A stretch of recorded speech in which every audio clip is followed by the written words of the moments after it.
Hi my friends! Welcome to the channel English Professionally, and I think you have lots of questions about at, in, on, by, for and so on. Actually, we need to know these prepositions and prepositional phrases.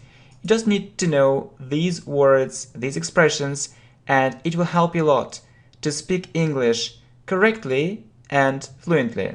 Okay, let's have a look at the first preposition. So you see at, and we say at with first. At first. For example, I prepared very useful examples, especially for you. At first, I'd like to thank you.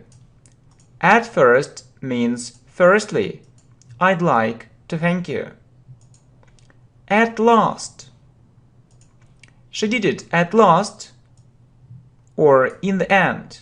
So I really wanted it to happen. At least. I want to earn at least $2,000 monthly. At least means minimum, not less than this sum of money. So $2,000 or more every month. Why not? So it's a good idea. At risk. Your life is at risks. So it's a dangerous situation. So something can happen to her. At a loss. I'm at a loss. So if you say I'm at a loss, it means that you don't know what to do. So I don't know what to do. I don't know what to say. So really, I'm at a loss. I'm at a loss. Remember this expression. At first sight. Do you believe in love at first sight?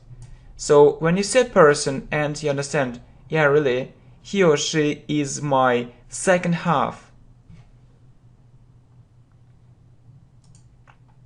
At hand. It's at hand. For example, the pen is at hand. So at hand means near. So it's near. It's at hand. Next. At home. Right. We say at home, at work. Please remember these phrases. My father is at home, or I can also say my father is at work. Okay. So, once, at once, so it's a very useful expression indeed. I need to do it at once. At once means immediately. So I need to do it immediately, or I need to do it as soon as possible. I need to do it at once. Okay, just let's revise everything shortly. Okay, good. So, at first, I'd like to thank you. Really, I'd like to thank you, my friends, for your support. She did it at last. I want to earn at least $2,000 monthly. Your life is at risk. I'm at a loss. Do you believe in love at first sight? It's at hand. My father is at home. My father is at work. I need to do it at once. Okay, so let's have a look at the second column. So in, we say in a hurry. So when you are busy, when you're very busy, you can say I'm in a hurry. I'm in a hurry. So I'm very busy. I don't have free time. I have no free time at all. I'm so busy. I'm in a hurry. Okay, hurry up. In addition. So it's a very common expression, especially in speaking. So in addition, or in addition to it, we need to do the following. So it means that I want to add something. So I want to say one more thing, or I want to add one more thing, that we need to do the following. In any case. In any case. So I have to sign this contract in any case. So I have no choice, and I have to do it. Maybe this situation isn't so pleasant for me, but I need to do it. I have to do it. So I have no choice. So in any case. In short, it was a disaster. Or I can say, I want to be short, or shortly, it was a disaster. So I'm not going to actually to talk about it for hours, months, years. I just want to tell you this thing shortly. So it was a disaster. It was a very bad situation. So it was terrible. It was absolutely terrible. Okay. So I can say in short or in brief. So the thing is that in short is more common. Anyway, in brief can also take place, and it's suitable mostly for, students actually who have a high level. So in brief. So I would say it's a more advanced structure. So in brief, I learn English by myself. So in short or in brief, it's more or less the same. In brief, I learn English by myself. So I want to be brief or briefly speaking, shortly speaking, in short. Yeah, it's all the same. Okay. In cash. Right? We say in cash. So I'll pay in cash. Or I can ask you, can I pay in cash? Can I pay in cash? I'll pay in cash. Yeah? So not by credit card. So we say by credit card, but in cash. So please remember this very useful expression. In doubt. Yeah, but before it, yeah, what do we have before it? So detail, in detail. Okay? So I will tell you about it in detail. In detail means that I'm going to give you lots of details, not shortly, but it's going to be a very informative talk, story, or conversation. So something which is full of information. So I will tell you about it in detail. So which is full of lots of details. Yeah, in detail. Okay, next, in doubt. Okay, so I'm in doubt. So it means that I don't know what to do. I don't know what to say. So I'm in doubt. I'm not sure at all. Yeah. For example, so I can think, yeah, maybe this method is good, maybe that method is good. I don't know what to do. So I'm in doubt. In fact, we say in fact. So in fact, it isn't so, or in reality, it isn't so. Okay? So maybe you think that learning English by yourself is impossible. In fact, it isn't so. It's possible, you can do it, and these video lessons are for you. Okay, so different phrases or expressions with on. We say on time. So you see, do you always come there on time? Yeah, but we need to revise it shortly, yeah? We always do it, yeah, for more progress. Okay, just let's do it. I'm in a hurry. In addition to it, we need to do the following. I have to sign this contract in any case. In short, it was a disaster. In brief, I learned English by myself. I'll pay in cash.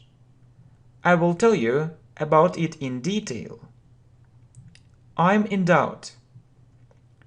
In fact, it isn't so. Right, so do you always come there on time? So we mostly say on time. That means not later. Good.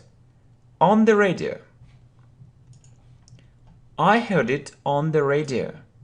Yeah, don't forget to put this article there. On the radio. I heard it on the radio. Yeah, so it's on the radio. Good. On the phone. We often talk on the phone. What about you? Do you often talk on the phone? So how many hours a day? Or maybe minutes a day? So it's interesting. It's really interesting to know it. Okay. On TV. On TV. I saw it on TV. It means on television. You know that on TV is more informal, and we mostly say on TV. I saw it on TV. On TV. Good. So what about you?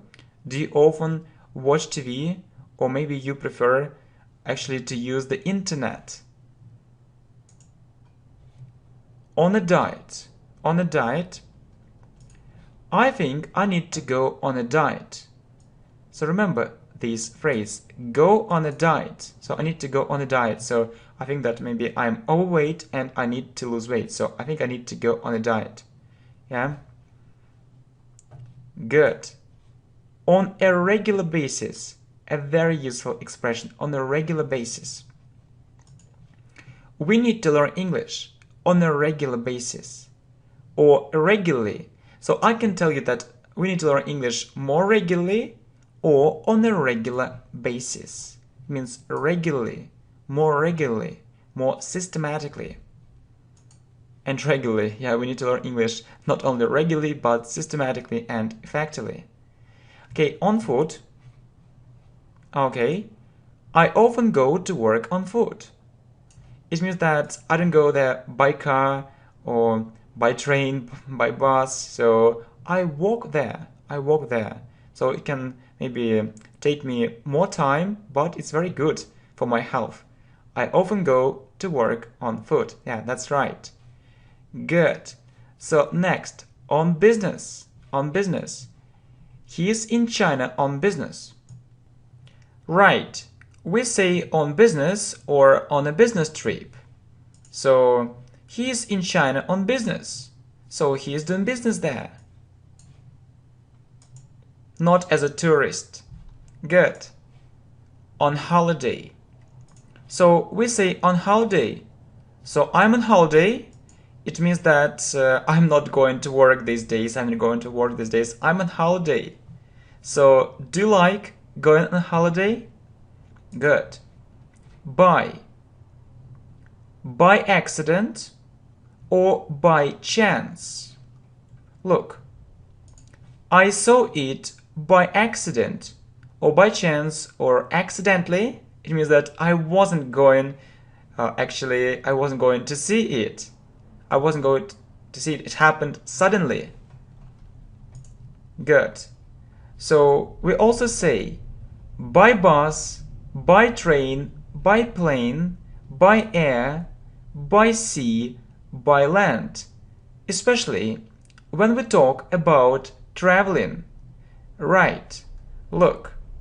So I can ask you, do you like traveling by bus? Or do you like traveling by train, by plane, by air, by sea, by land? Of course, you can say, yeah, so, for example, he is on the bus. So we say on the bus, on the plane, yeah, but it's in another context. But in this context, yes, if we are looking at this context, we use by. So by train, by plane, by air, by sea. So I mean in this context related to traveling. Good. So what's next?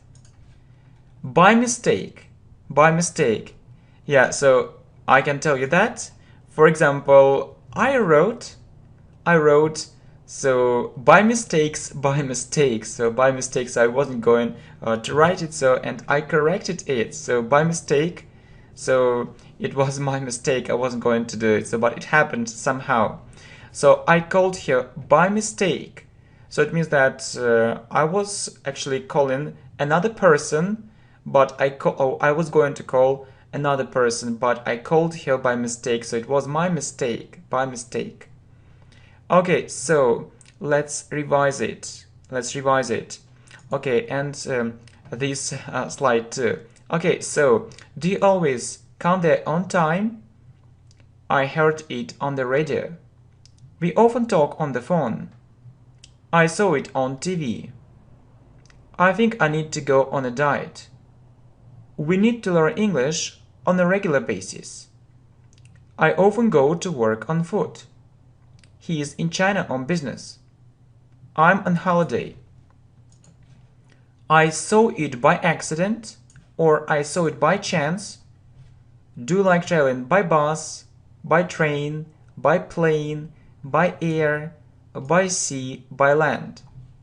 I called her by mistake. Yeah, and some very useful phrases with for. So, do you know that we say for breakfast, for lunch, and for dinner? For example, what do you usually eat for breakfast? Or what do you usually eat for lunch? What do you usually eat for dinner? We can also use have, the verb have, in this context. I can also ask you, what do you usually have for breakfast, for lunch, and for dinner? So it's okay to say eat for breakfast or have for breakfast. It's okay. Next, so what else? So we also say for sure. For example, I know it for sure. It means I'm really sure. I really know it. For sale, it's for sale. So you can buy it. It's for sale. It's for sale, really. You can buy it cheaply. It's for sale. For fun, I do it for fun. It is funny. It's just so funny for me. I really like doing it. It's so funny. I do it for fun. Yeah, for entertainment. We also say, yeah, you need to see it. I understand that. Okay, let's make it smaller. I got your message. I got your message. I think it's okay now. So you see, for example, and for instance. For example, and for instance. Okay? So I know that we mostly say, for example, but you also need to know that we can say, for example, and for instance. So it's the same. For example, I have so many aims. For example, I want to improve my English greatly. Or you can say, for instance, it's the same. For example, or for instance, I just don't understand why more students, who learn English, they only say, for example, but they never say, for instance, or almost never. It's such a nice expression, such a natural expression. So, for instance, so don't say, for example, all the time. So use, for example, and for instance as well. Okay? Yeah, and the last one. So, for a walk. Yeah, just maybe this we don't need for here. Yeah, so because we have for in the beginning, so we don't need it here. Okay, thank you for understanding. So, for a walk. So, we say for a walk. So, really, let's go for a walk, yeah? So, the weather is fantastic. Let's go for a walk. Okay, but before it, yeah, we need to revise it. Okay, so what do you usually eat for breakfast, lunch, dinner? I know it for sure. It's for sale. I do it for fun. I have so many aims. For example, for instance, I want to improve my English greatly. Let's go for a walk, yeah? So I know that you had lots of questions about at, in, on, by, and for, but you also need to keep in mind that you need to know these prepositional phrases if you want to know English, or if you really want to know English and speak it correctly, fluently, and confidently. You can you can put a like and share this video with your friends. Thanks a lot, my friends. I wish you good luck. Bye-bye. Hi, my friends. Welcome to the channel English Professionally, and I really hope it's a great course, so you can support it with your likes and shares. Yeah, thanks a lot. So this video course is called 100 prepositional phrases, so with examples. It's really what you need, and so I'm absolutely sure these examples are extremely useful. Really, it's what you need. And it's also a test for you. So you need to choose, or you need to put the right preposition before a word or a phrase. For example, short. So what prepositional phrase should it be? We say in short. In short, okay? So in short, so this lesson is extremely useful. Okay, in short, this lesson is extremely useful. So you can say in short, or you can also say in brief. It's one more alternative of how you can say it in brief. This lesson is extremely useful. So you can also say shortly, or you can say briefly. So briefly means the same as shortly. So you can also hear, shortly speaking, or briefly speaking, Okay, so these phrases are extremely useful for speaking, really. So you can also hear, so to put it shortly.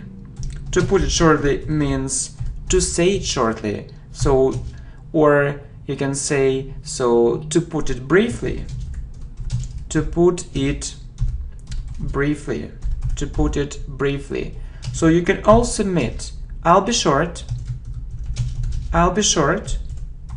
or I'll be brief. Okay, my friend, if you really want to master your speaking skills, you need to start using these phrases. Really, they are necessary. I'm absolutely sure, okay? So in short, this lesson is extremely useful.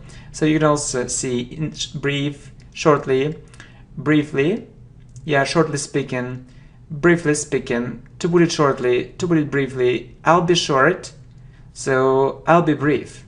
Next, a business trip. So what preposition should you use? We say on a trip, on a business trip. For example, my partner is on a business trip.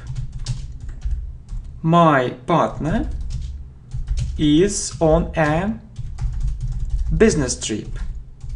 It means that he's away, he went to another city or country on business. Okay, my friends, really very good.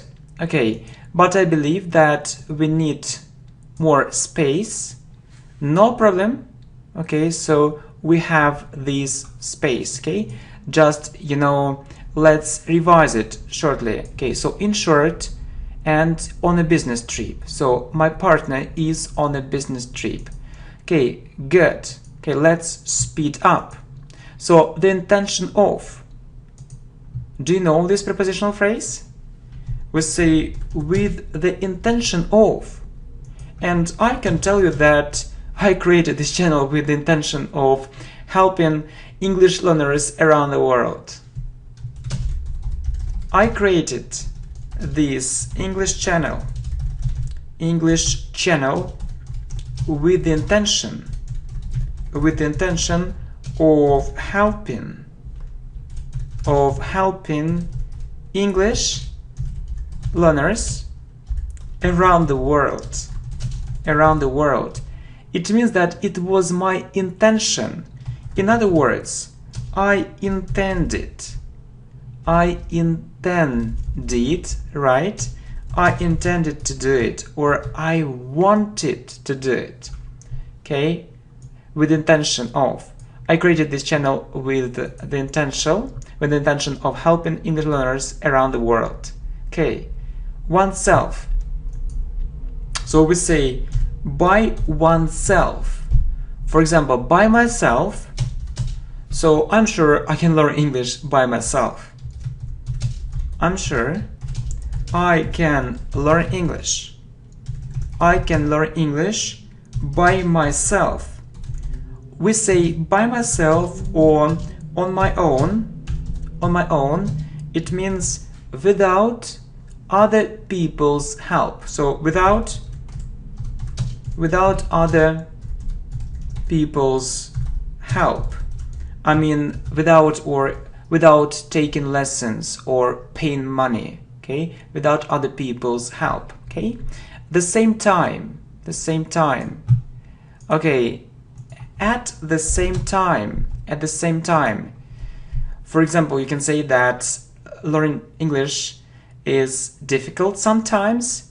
At the same time, I perfectly understand, so I really need this language. Okay, so learning English is difficult. Sometimes. At the same time. at the same time. Yeah, a very nice phrase. I perfectly understand. I perfectly, right, understand. I really need this language. I really need this language. Okay, very good, my friend. So, at the same time, you see, good.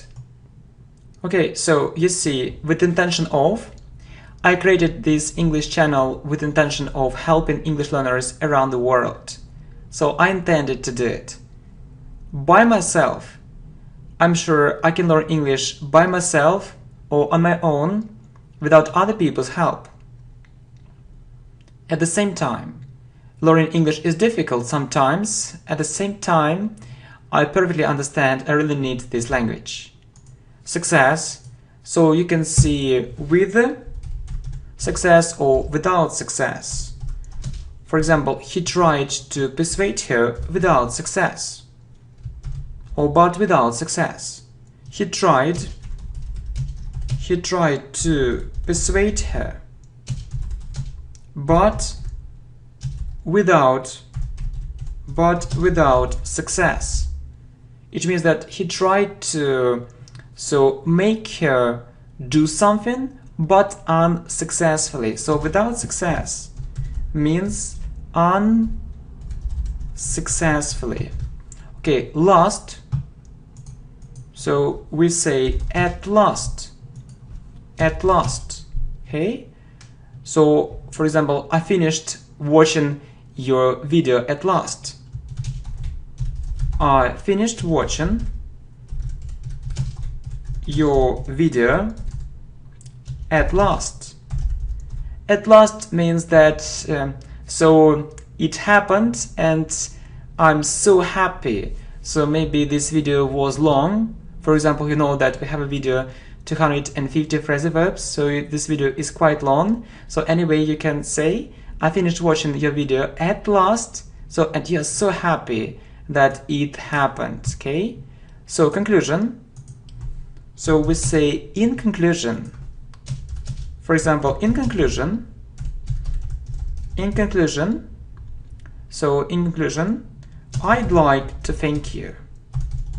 I'd like to thank you. So in conclusion or in the end, or we also see this phrase sometimes to sum up, or all in all,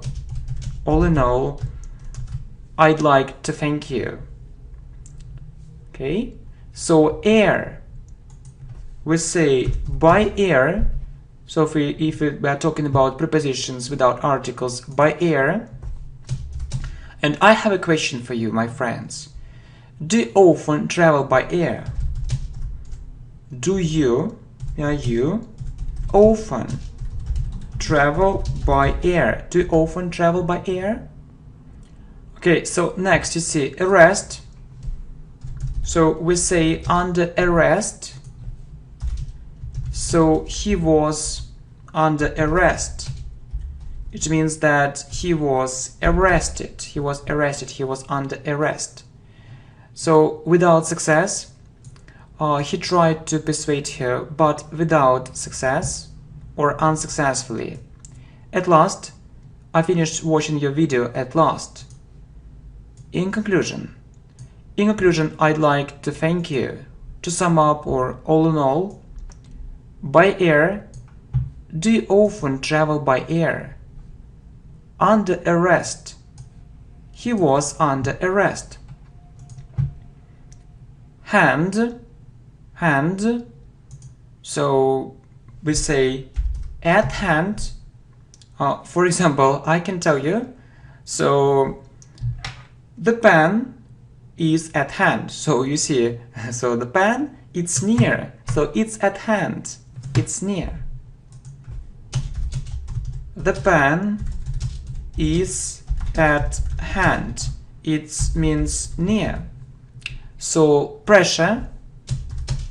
So you can say that my boss is under pressure.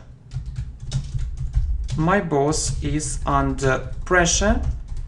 So he is in trouble. He experiences some problems. So my boss is under pressure. So maybe he has a debt. He has a debt, maybe. Yeah, debt. So maybe it's because of competitors. Because of competitors. So some problems, some difficulties. So it may be a serious trouble. Okay, any rate. Okay. Okay, I'll continue doing it at any rate. I'll continue doing it at, right? So we say under pressure, at any rate, So we say at any rate or in any case,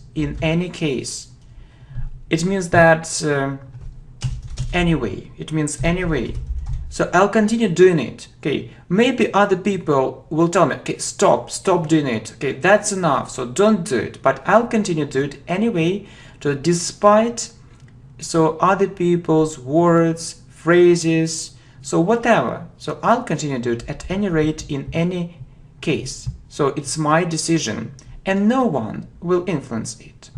Mistake. So we say by mistake. I called her by mistake. I called her by mistake. By mistake, or we can also meet by accident. By accident or accidentally. Accidentally. I didn't want to do it, yeah? I wasn't going to do it, so it was my mistake. Suspicion. So we say under suspicion. Under suspicion. So the man was under suspicion. The man was under suspicion. So others or other people suspected. Other people suspected him. It means that other people thought that he did something bad, he did something wrongly, so maybe he committed a crime, maybe he is a criminal, so under suspicion, yeah? It means that there is something wrong with this person, but we need to prove it. Okay, so at hand, the pen is at hand. Under pressure. My boss is under pressure, so maybe because he has a debt or because of competitors. At any rate, I'll continue doing it at any rate, or in any case anyway. By mistake, I called her by mistake or by accident or accidentally. Under suspicion. So the man was under suspicion, so other people suspected him. Okay. Next, work. So we say at work. So my father is at work. My father is at work. It means he isn't at home. A diet. So we say on a diet. Would you like to go on a diet? Would you like to go on a diet? It means, so would you like to lose weight? So and eat, so maybe less, or maybe eat only special food and so on. Comparison with. So we say in comparison with or in comparison to, it's also possible. So, for example, you can see that this movie is very funny in comparison with that one. This movie is very funny in comparison with that one. This movie is very funny in comparison with that one. The bottom of. We say at the bottom of. So you can see it at the bottom of the page. You can see it at the bottom of the page, or you can see it at the bottom of the slide. Okay, can you see it? Okay, paper, on paper. So I want to have it on paper. I want to have it on paper. It means not only words, but on paper. So you need a document. At work. My father is at work. On a diet. Would you like to go on a diet? Or would you like to lose weight? In comparison with or in comparison to. This movie is very funny in comparison with that one. At the bottom of. You can see it at the bottom of the page or at the bottom of the slide. On paper. I want to have it on paper. So not only words. Right, so you see, we say out of curiosity. I asked him that question out of curiosity. I asked him that question out of curiosity, or because I was curious. Because I was curious. I really wanted to know it. It was so interesting for me. The brink of, we say on the brink of. So she was on the brink of despair. She was on the brink of. On the brink of despair. So despair means actually tragedy or something really bad. She was on the brink of. She was almost in despair. She was almost in this condition. She was almost in a very big trouble.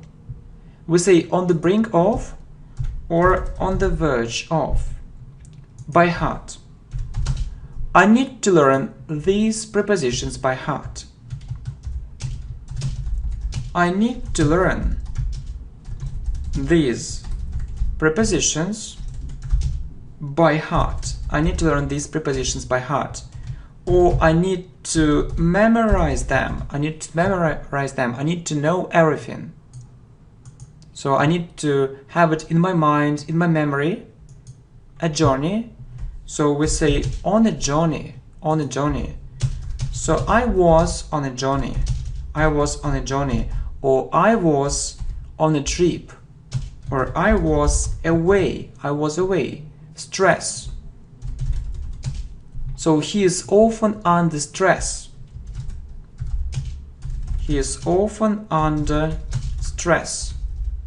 It means that he often feels stressful. He often feels stressful, okay? So out of curiosity. I asked him that question out of curiosity, so I was curious. On the brink of, on the verge of. She was on the brink of despair. By heart. I need to learn these prepositions by heart. I need to memorize them. On a journey. I was on a journey. I was away. Under stress. He is often under stress. He often feels stressful. Of order. For example, I say, so the machine is out of order. If I say so, out of order, it means it doesn't work. It doesn't work. It doesn't work. The radio, so we say on the radio. Do you like? We say listening to the radio, or I heard it on the radio.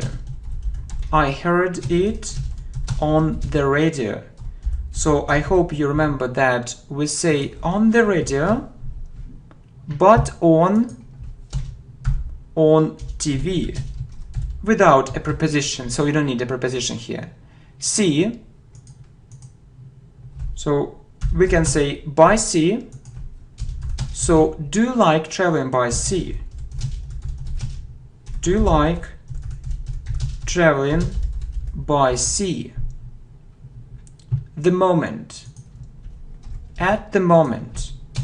So, I'm very busy at the moment. I'm very busy at the moment. Or now, I'm very busy now, I'm very busy at the moment. Of pity, it's like out of curiosity. Out of pity, so he gave her some money out of pity, or he gave her some money out of pity. She was so poor. So out of pity, it means that so he felt pity. So he thought, oh, what a terrible situation. So what a poor person. I need to help this person. And he did it out of pity. As you see, my friend, right? Okay, so you see out of order. The machine is out of order, so it doesn't work. On the radio. I heard it on the radio or on TV. By sea. Do you like traveling by sea? At the moment. I'm very busy at the moment. Out of pity. He gave her some money out of pity. She was so poor, so he felt pity. Land. So we say by land. Do you like traveling by land? Or how often do you travel by land? How often do you travel by land? Terms of. In terms of. What can you say in terms of so this problem? What can you say in terms of this problem?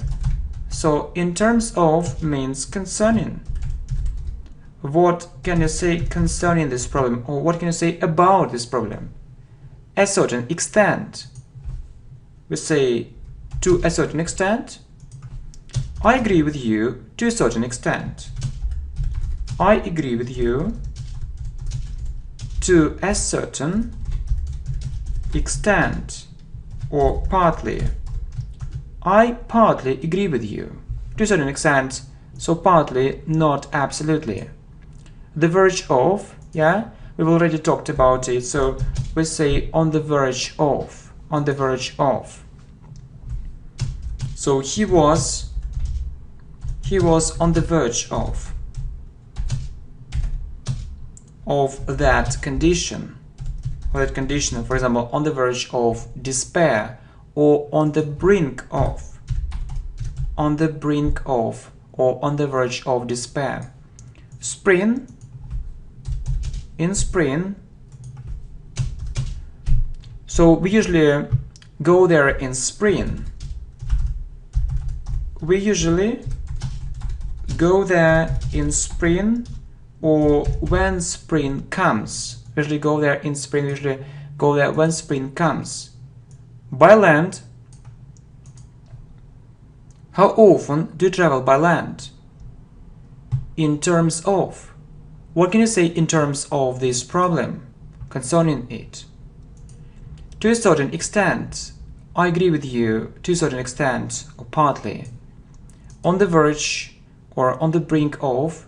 He was on the verge of that condition, or on the brink of that condition. In spring, we usually go there in spring, so when spring comes. So we also say in summer. So where do you usually go in summer? Where do you usually go in summer, or where do you usually go when summer comes? Okay, first we say at first. So at first, I'd like to say the following. I'd like to say the following, or I like to say this thing. Fire. We say on fire. The building was on fire. So it was burning. Stake. We say at stake. So too much was at stake. Too much was at stake, or too much was at risk. So we could lose a lot. Least. So at least.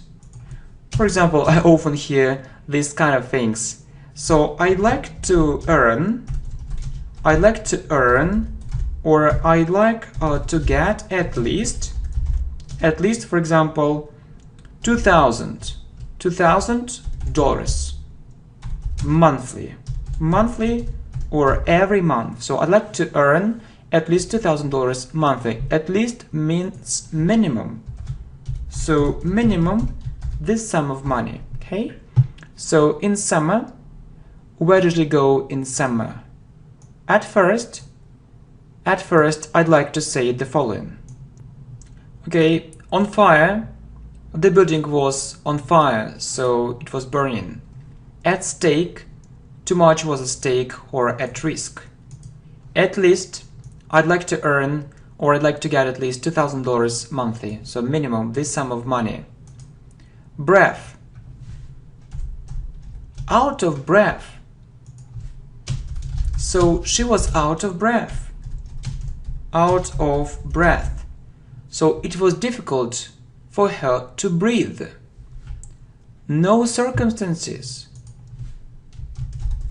Under. For example, under.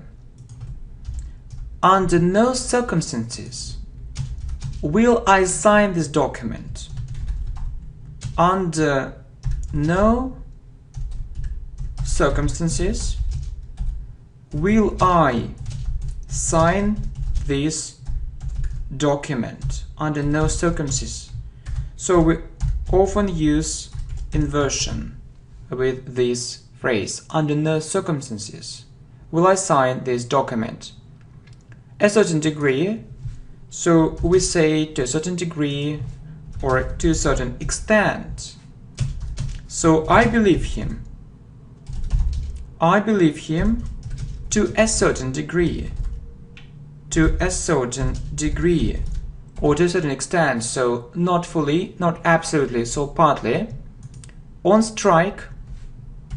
On strike. So the workers went on strike. The workers went on strike. So they didn't want to continue working, so they stopped working. They didn't want to continue working, they stopped working, so there was a problem and they wanted to let their boss know about this problem. All costs. At all costs. He was trying to do it at all costs. He was trying to do it at all costs. So he was really trying to do it. And so maybe there were different problems or different things on his way that he was trying to do it at all costs. So it was really so important that he really wanted to do it and to finish doing it at all costs. No matter what was on his way. No matter what was on his way, okay? So out of breath. She was out of breath. Under no circumstances. Under no circumstances will I sign this document. So inversion. To a certain degree or to a certain extent, I believe him to a certain degree. On strike. The workers went on strike. At all costs. He was trying to do it at all costs, so no matter what was on his way. So in autumn, it usually rains a lot in autumn. It usually rains a lot in autumn, or when autumn comes. Brief, we say in brief. So in brief, it was a big success. So we talked about it. So in brief, or in short, or shortly. Okay, really, in brief, it was a big success. Next, noon. We say at noon,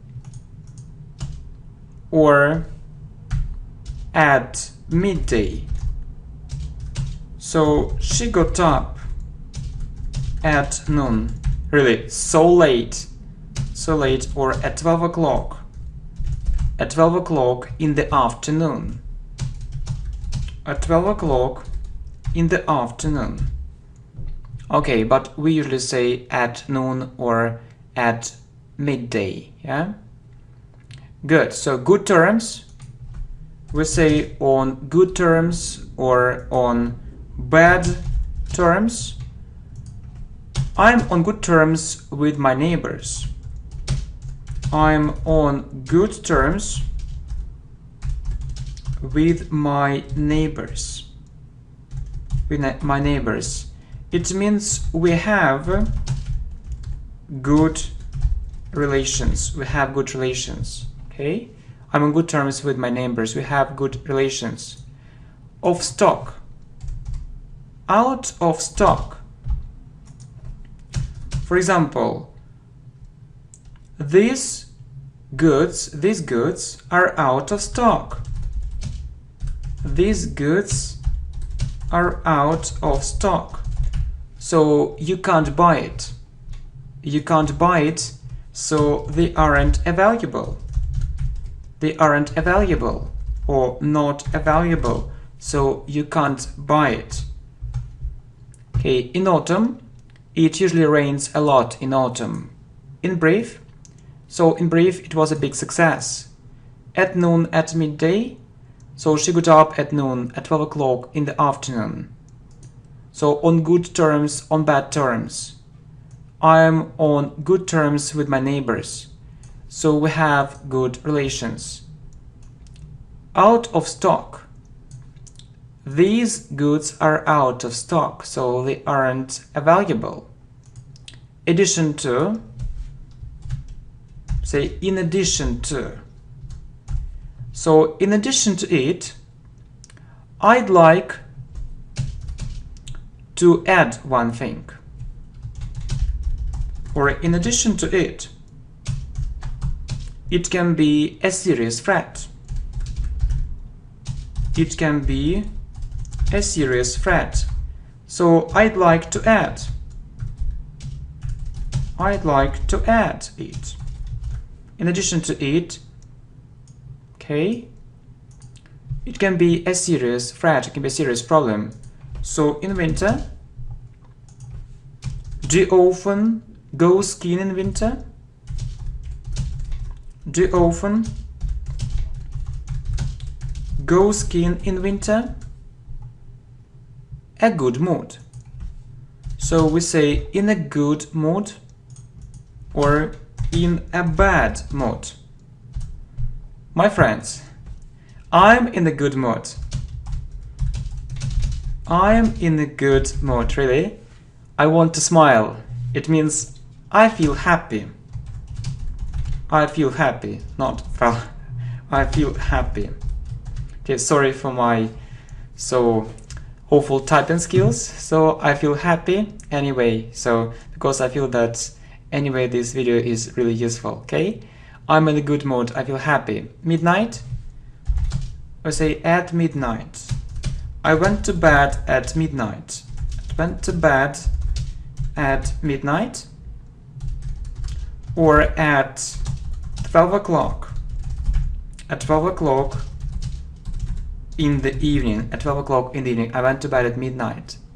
The end of. At the end of. So you'll hear at the end of the video. You'll hear it. You'll hear it at the end of the video. So we say in the end, in the beginning, but if we have of, we use at. So at the end of something, at the beginning of something. In addition to it, it can be a serious threat, so I'd like to add it. In winter, do you often go skiing in winter? In a good mood, in a bad mood? I'm in a good mood. I feel happy. So at midnight, I went to bed at midnight, so at 12 o'clock in the evening. Okay, at the end of, you'll hear it at the end of the video. Due course. So in due course, it's similar to anyway, in any case, or at any rate. So the main difference is that this phrase or this expression is more formal. So we'll discuss it in due course. We'll discuss it in due course.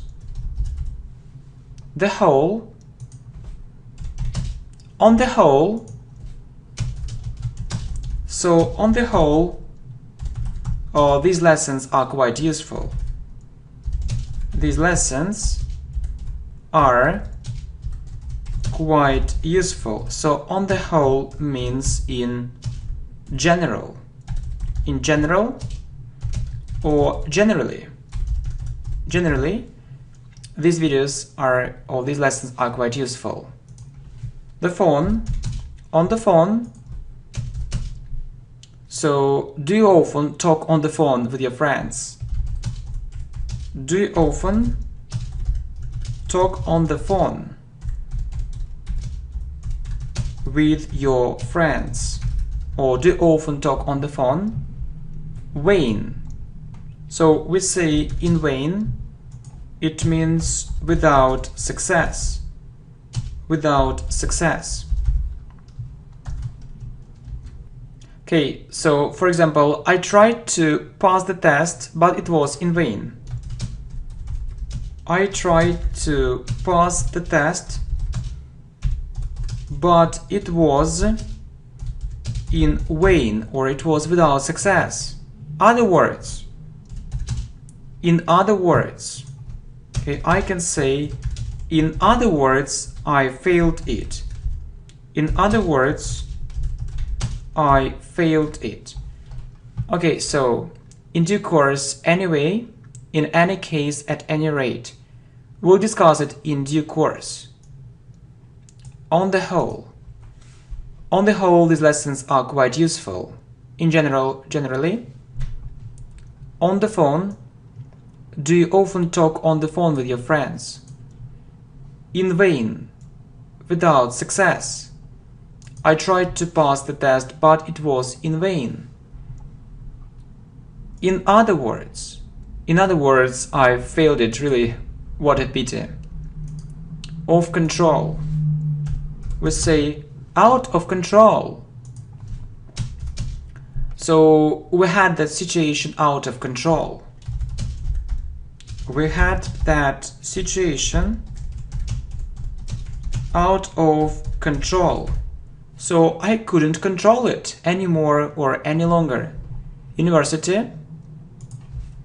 At university. My brother is at university. My brother is at university. Search of. Right. So we say in search of, in search of.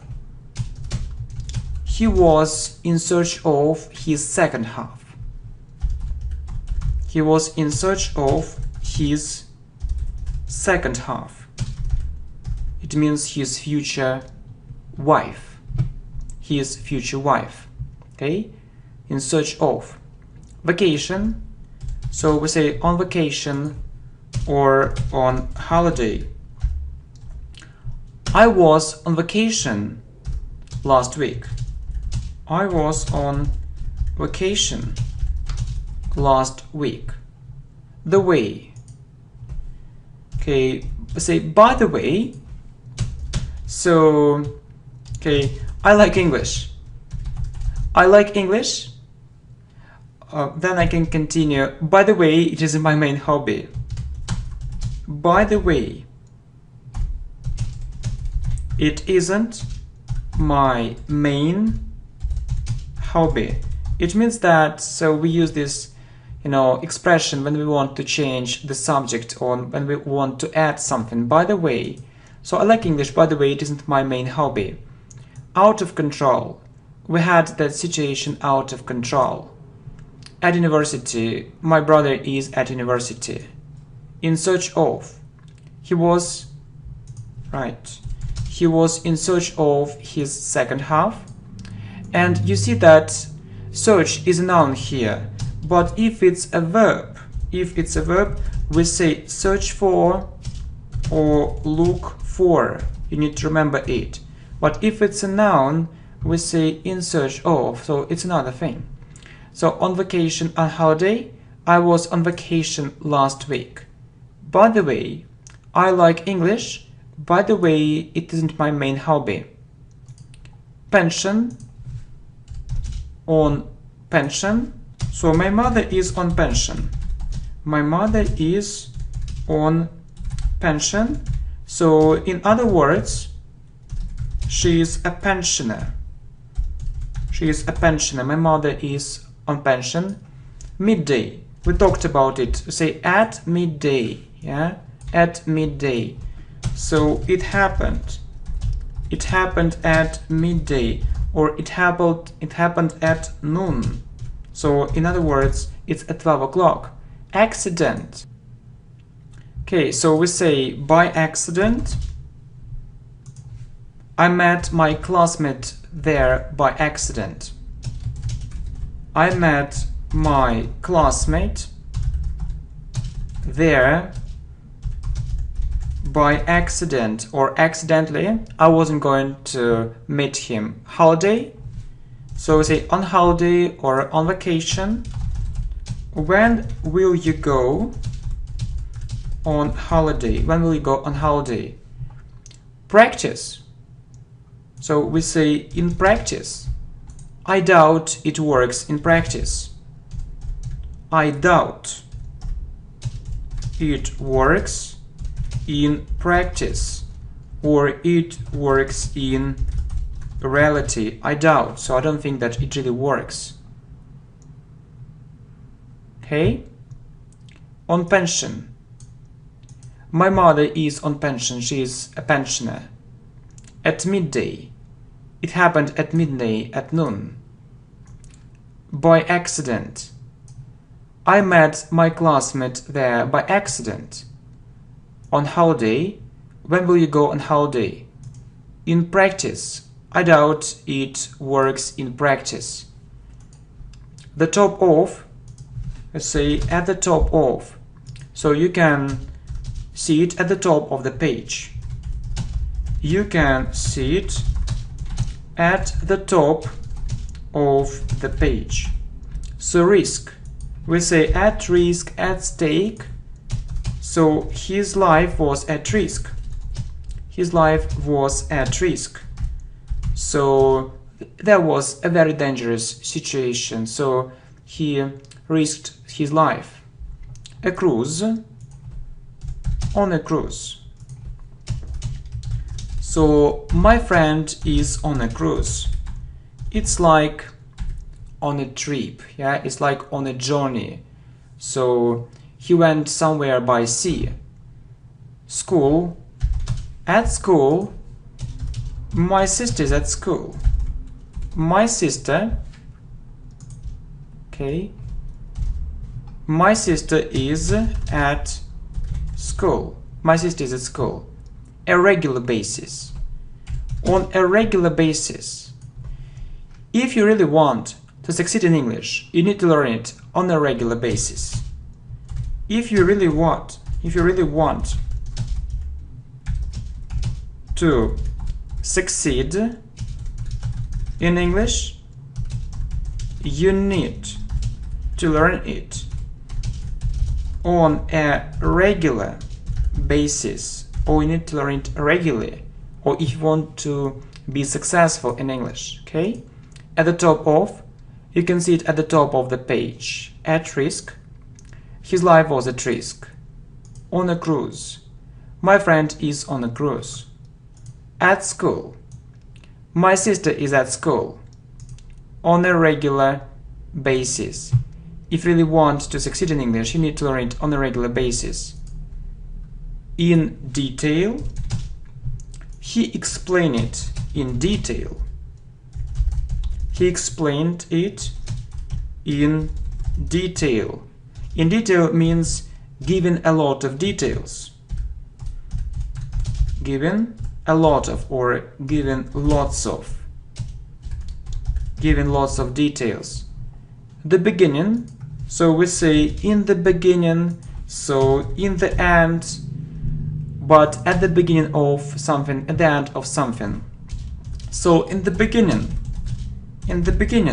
I'd like to thank you, my friends. In the beginning, I'd like to thank you, my friends. The help of, with the help of. Okay, so, for example, I learn English with the help of this channel. I learn English with the help of this channel. I learn English with the help of the channel. So we can say at the weekend or on the weekend. So it's also possible. Okay, let's meet at the weekend. Let's meet at the weekend. Theory. Say in theory. It works only in theory. It works only in theory, but not in practice. It works only in theory, but not in practice. In detail. He explained it in detail, so giving lots of details. In the beginning, in the end. So in the beginning, I'd like to thank you. Right, in the beginning, in the end. With the help of, I learn English with the help of this channel. On the weekend, let's meet at the weekend. In theory, so it works only in theory, but not in practice. So, bad terms, we talked about it, so on good terms or on bad terms. So, he is on bad terms with his neighbors. He is on bad terms with his neighbors. By chance, I met her by chance, or I met her accidentally. Fact. In fact. You might think it's right. In fact, it isn't so. You might think it's right, or it's the right decision. In fact, it isn't so, or in reality, it isn't so. A hurry. In a hurry. I'm in a hurry. I'm in a hurry. I have no time. I have no time, so I'm very busy. I'm in a hurry. The end. In the end. So I'll tell you something in the end. I'll tell you something in the end. I'll tell you something in the end. Okay? So on bad terms, he is on bad terms with his neighbors. By chance. I met her by chance. In fact, you might think it's the right decision. In fact, it isn't so. Or in reality. In a hurry. I'm in a hurry. I have no time. In the end. I'll tell you something in the end. So we say at the beginning of. So I met it at the beginning of the book. I met it At the beginning of the book. So we say at the beginning of, at the end of, a trip, on a trip. So I was on a business trip, or I was on a trip. I was on a trip. I was on a trip, so I was traveling. So somewhere.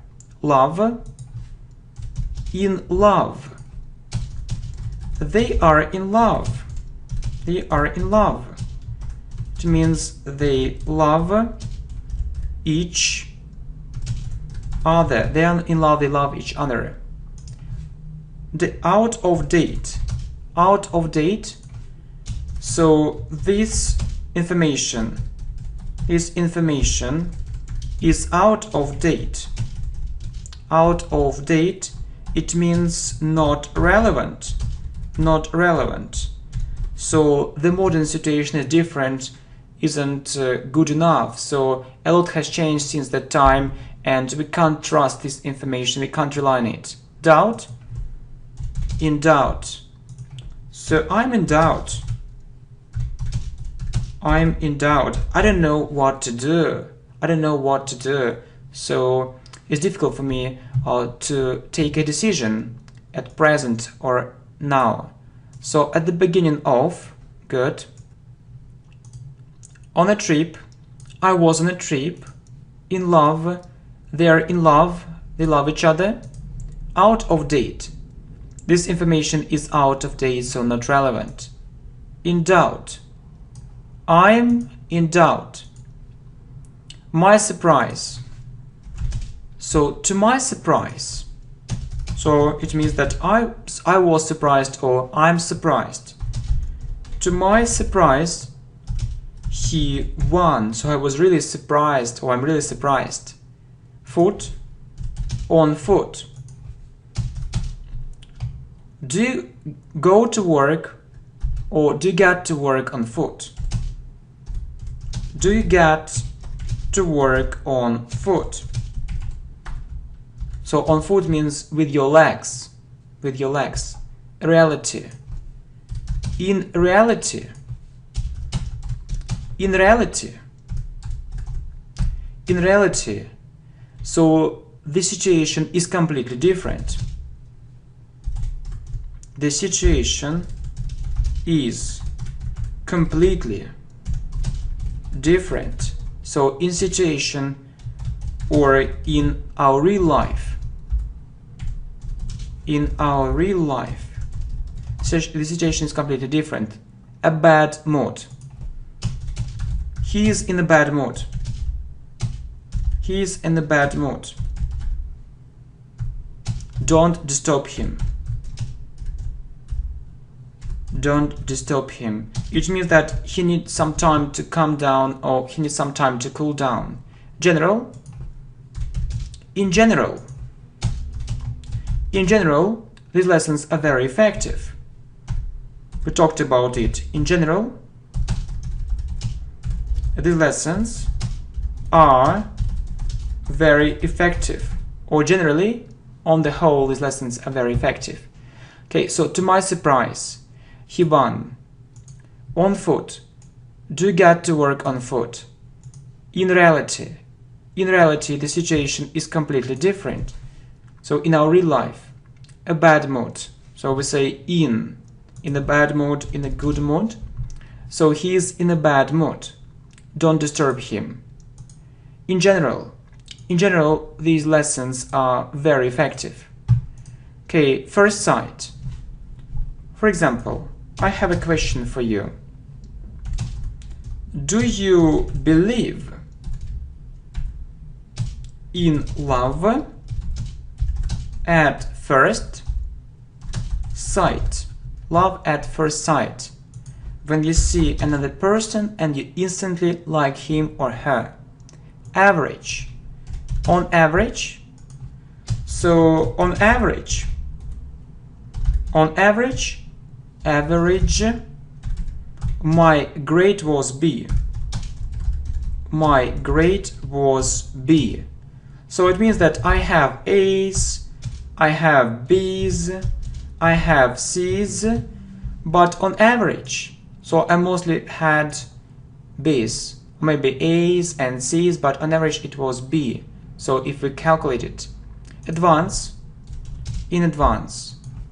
Okay, my friends, thanks in advance. Thanks in advance.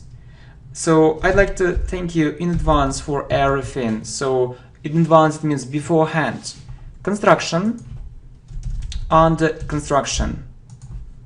So this website or this page is under construction. So it doesn't work. So there is a problem with this page, or there is a problem with this, website. Case, in any case, my friend. So learning English is difficult sometimes. In any case, continue and you'll do your best. Okay?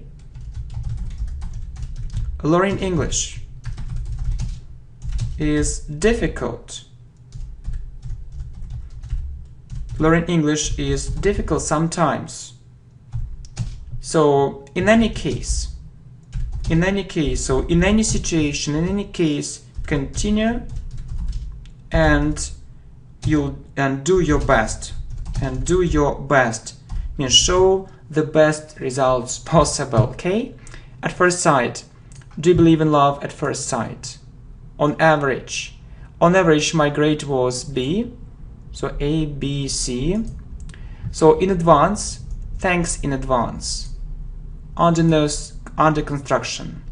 So this website is under construction. In any case, learning English is difficult sometimes. Yeah, and in any case, so continue and do your best. And our life is also difficult sometimes. So in any case, try to be positive, try to be optimistic, and try to be in a good mood. So really, life goes on, as they say. Okay, my friends, thank you very much. I really hope that it was a fantastic idea to record this video course, 100 prepositional phrases with explanations, with examples, especially for you. I try to do my best, and I wish you good luck, my friends. Thank you. Bye. Hi, my friends. Welcome to the channel English Professionally. And this video is key to English prepositions. Really, I believe it's the most important video about English prepositions. And basically, you just need to know, some phrases with prepositions and some rules. We're going to talk about them at the end of our presentation too. Some patterns. Okay, so at. Please, my friend, remember, we say at home, at work, at school, at the airport, at university. Then, so different phrases with o'clock, for example, at 5 o'clock, at 6 o'clock, at 7 o'clock, and so on. Okay, next. At night, at noon, at midnight, at midday. There are other very important phrases with at, and we need to know them. The thing is that we don't have enough space here, but no problem, we have the second part because it's a full version. So the second part, so phrases with at. So we say at the weekend in British English, but on the weekend in American English. At the station, at the top, at the bottom, at the end of something, and at the beginning of something. For example, at the end of the book, at the beginning of the book. If it's without of, so we don't have of, we say in the beginning and in the end. So you need to remember it. Next, at the party, at the moment. So, and we also say at Easter, at New Year, and at Christmas. Remember, at Easter, at New Year, and at Christmas. There is one very important rule. If you add day after these holidays, you use on. Like here, look. So we say on Christmas Day because you see day, but at Christmas. On New Year's Day, but at New Year. So at Easter, but on Easter Day, because of this day. It's a rule. It's English grammar, and you need to remember it. Okay? Yeah, I hope that's clear. Okay, let's talk about in. So we say in the morning, in the evening, in the afternoon. Then we use in with years. For example, in 1978, in 1999, so in 2015, and so on. So with years. We also use in with months. So in March, in February, in December, in April, in July, and so on. We also use in with seasons. Students often ask me, how should we say in spring or in the spring? And the answer is very simple. It's correct to say in the spring and in spring. It's also correct. So I mostly meet without that. So in spring, in summer, in autumn, in winter, but in there, yeah, with seasons is also possible. Okay, so next, phrases like this one. In the 1980s. So in the 1970s, in the 1990s, and so on. Good. What about on? So we use on with days of the week or with weekdays. For example, on Mondays, yeah, on Tuesdays, on Wednesdays, on Thursdays, on Fridays, on Saturdays, on Sundays. So we say on the weekend in American English. You know that we talked about it. So we say so at the weekend in British English and on the weekend in American English. So that's the main difference. All right. So we also say on, we also use on with, for example, on Monday morning, on Tuesday morning, on Wednesday morning, and so on. And that's also true about evening. So on Wednesday evening, on Thursday evening, on Friday evening, on Saturday evening. So you need to have this combination. So day of the week and morning or evening. So next, on my birthday. Yeah, and so we don't need on here, and we also actually don't need on here, but that's clear, yeah? So on my birthday. Say on my birthday. Why on? Because of the day. On my birthday. On holiday. So it's the same story like day, yeah? On holiday. So you know that we say holiday in British English, and we mostly meet on vacation in American English. So that's the difference between British English and American English. Okay, so we mostly meet on time. So we mostly meet this preposition with time. Yeah. So what about Christmas Day and New Year's Day? So you see it with on because of the day. On Christmas Day, on New Year's Day, like here on Easter Day. But if you don't have day, so you need to say at Easter, at New Year, at Christmas. Good, very good. Then we use on with dates. For example,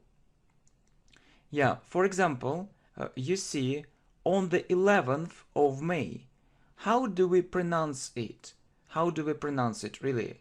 On the 11th of May, on the 12th of May, on the 13th of May, on the 14th of May, and so on. So many students mispronounce it. So yeah, so if you try to pronounce everything correctly, so for example, I can say that I was born on the 26th of April.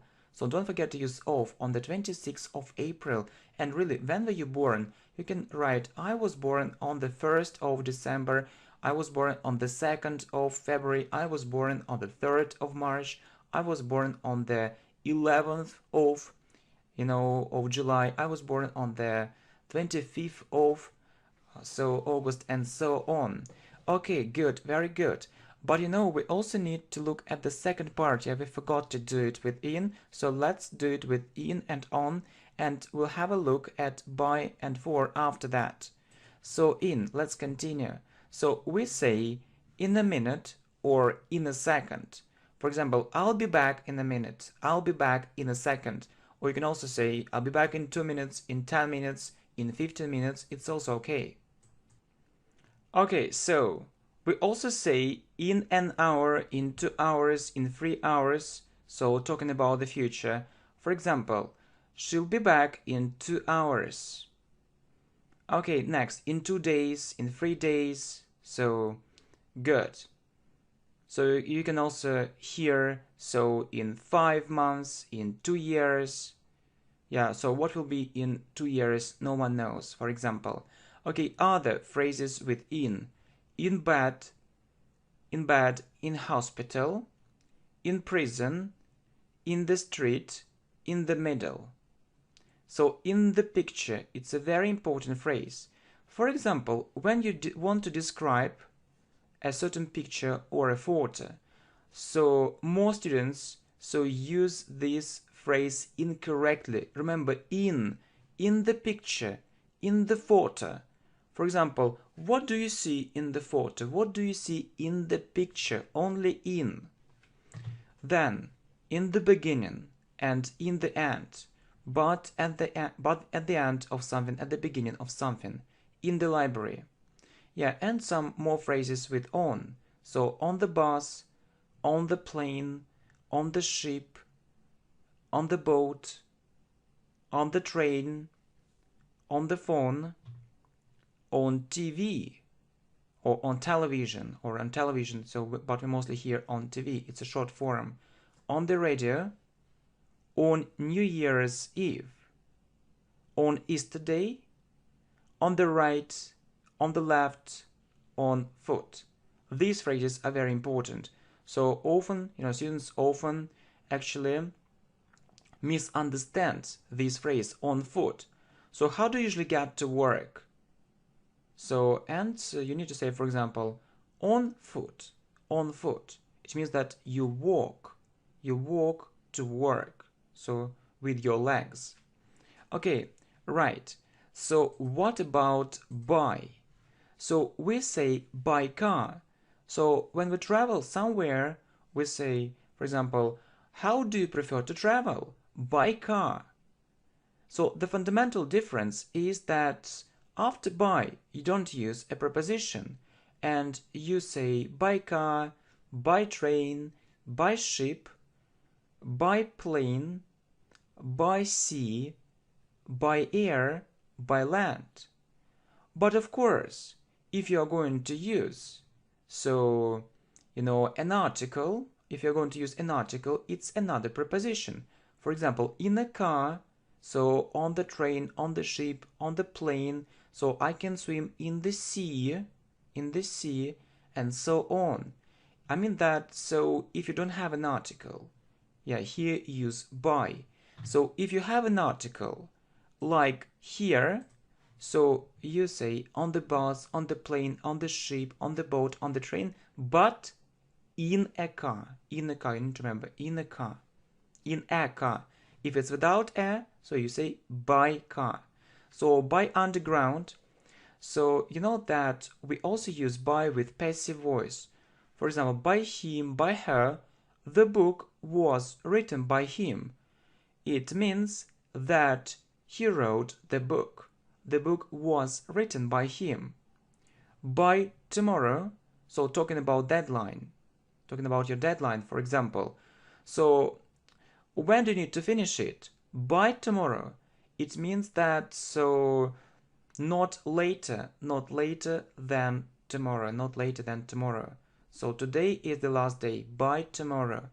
Or, for example, let's continue, by next week, by next month, by next year.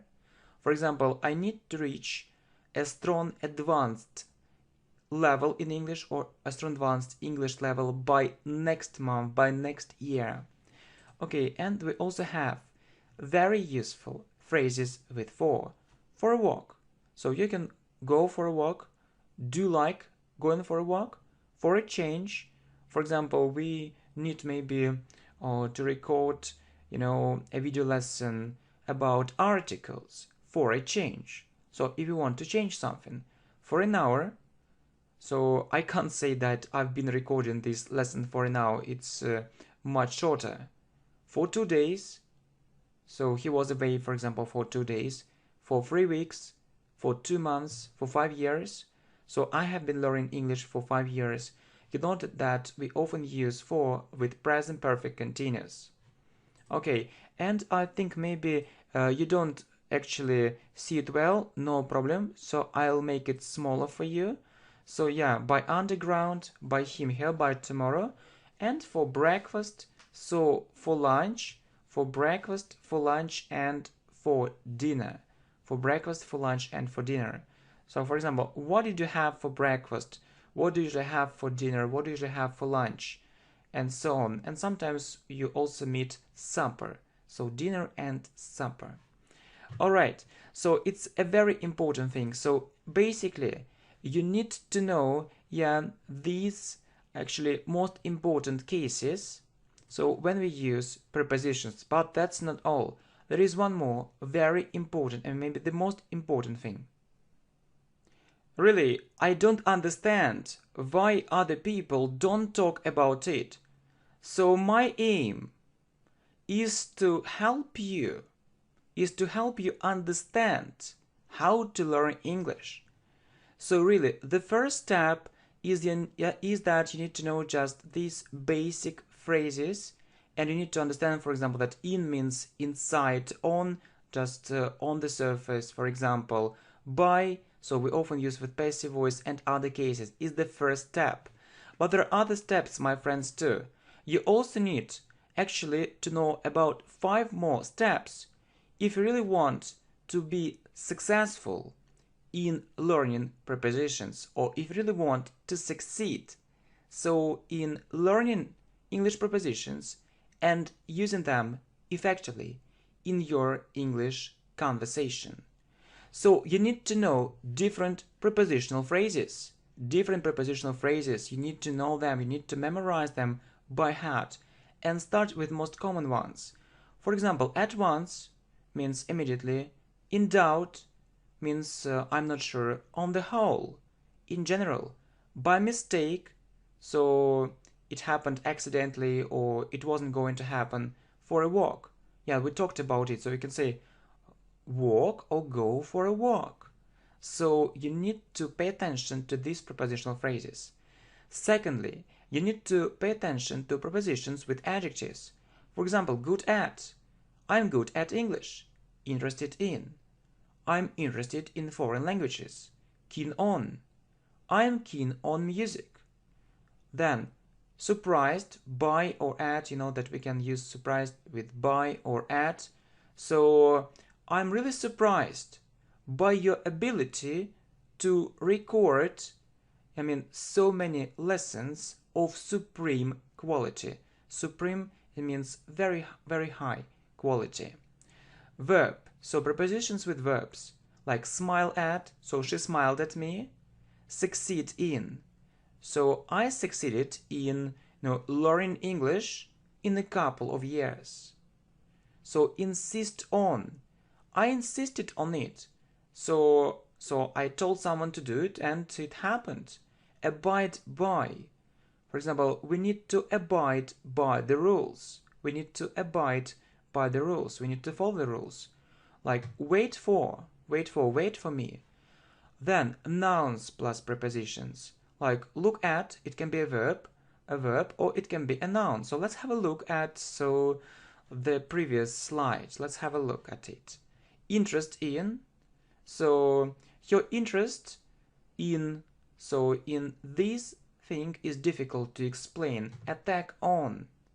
So there was a sudden attack on those troops, yeah. So reason for, So what's the reason for doing it? Reason for, like, and the most important thing, so not maybe the most, but one of the most important thing about phrasal verbs, it's about phrasal verbs. So really, there are lots of verbs with prepositions, and we call them phrasal verbs. And they have these verbs a special meaning, and you also need to know them. Like get at can mean suggest. What are you getting at? What are you suggesting? Take in, like deceive. He was taken in. He was deceived. It means that he got into trouble. Put on, so he put on warm clothes. So he had them on his body. Go by, so time goes by. It means time passes. Look for, what are you looking for? What are you trying to find? So to sum up, my friend, please also pay attention to prepositional phrases and prepositions with different parts of speech, so such as adjectives, verbs, nouns. And my friend, don't forget about phrasal verbs too. It's also a very important part of English grammar. So really, it's the key to English prepositions. So you need to understand these things, what you need to learn. My aim is to help you understand what's going on in reality. So not only these phrases with time, prepositions of time, place, not only this, but these things too. Yeah? And actually, it doesn't lie on the surface, but it's of great importance, and this fact is undeniable. We can't deny this fact. Thank you very much, my friends, and I wish you good luck. See you. Bye bye. Hi, my friends. Welcome to the channel English Professionally, and we're going to talk about very important English prepositions: on, at, in, by, and for. So really, the question is, when should we use on, it, at, by, or for? And the thing is that you just need to know these phrases. So if you know these phrases, it will help you to speak English correctly and fluently. Okay, so really, when do we use on? So we use on with, so if you have a look at this table, so you see on Monday. For example, I can say let's meet on Monday. Yeah, so let's meet. Okay, let me type it for you. So let's meet on Monday. Let's meet on Monday. Yeah, or Tuesday. On Tuesday. Let's meet on Tuesday. On Wednesday. On Thursday. On Friday. On Saturday, on Sunday. So it's very easy to remember that you use on with days of the week. Yeah? So, or it can be, for example, on Monday morning. Yeah? So let's meet on Monday, on Tuesday, or let's meet on Monday morning, or maybe on Monday evening. So it's about a certain day, or maybe on Christmas Day. For example, let's go there on Christmas Day. Let's go there on Christmas Day. So you might think that we need to say at Christmas, and actually it's absolutely right. So we say, so if you have a look at, we say at Christmas, but on Christmas Day. Please remember these rules. So let's go there on Christmas Day or at Christmas. Please don't confuse these two different prepositions. So at Christmas or on Christmas Day. Okay, so next, or on Saturday night. Okay, talking about a certain date, you also need to use on. For example, yeah, so it's the date of my birthday, and you also need to read it correctly, to pronounce it correctly. So you see that it's April 26, but we pronounce it another way. Okay, let me explain it to you. So, for example, yeah, so my date of birth, yeah, so is April 26. So, but when you say that you were born on a certain date or day, so you say, I was born, then you need to put on there, then this date on the 26th, so it's in my case, on the 26th of April in 1986. So please remember this structure. I was born on the. So then you say 26, maybe 21st, 22nd of. Then you need actually to talk about a month, April, May, December, and a year. But you put in before a year. So I can ask you, so when were you born? So when were you born? When were you born? When were you born? Were you born? Or tell me your date of birth. Tell me your date of birth. And you need to say,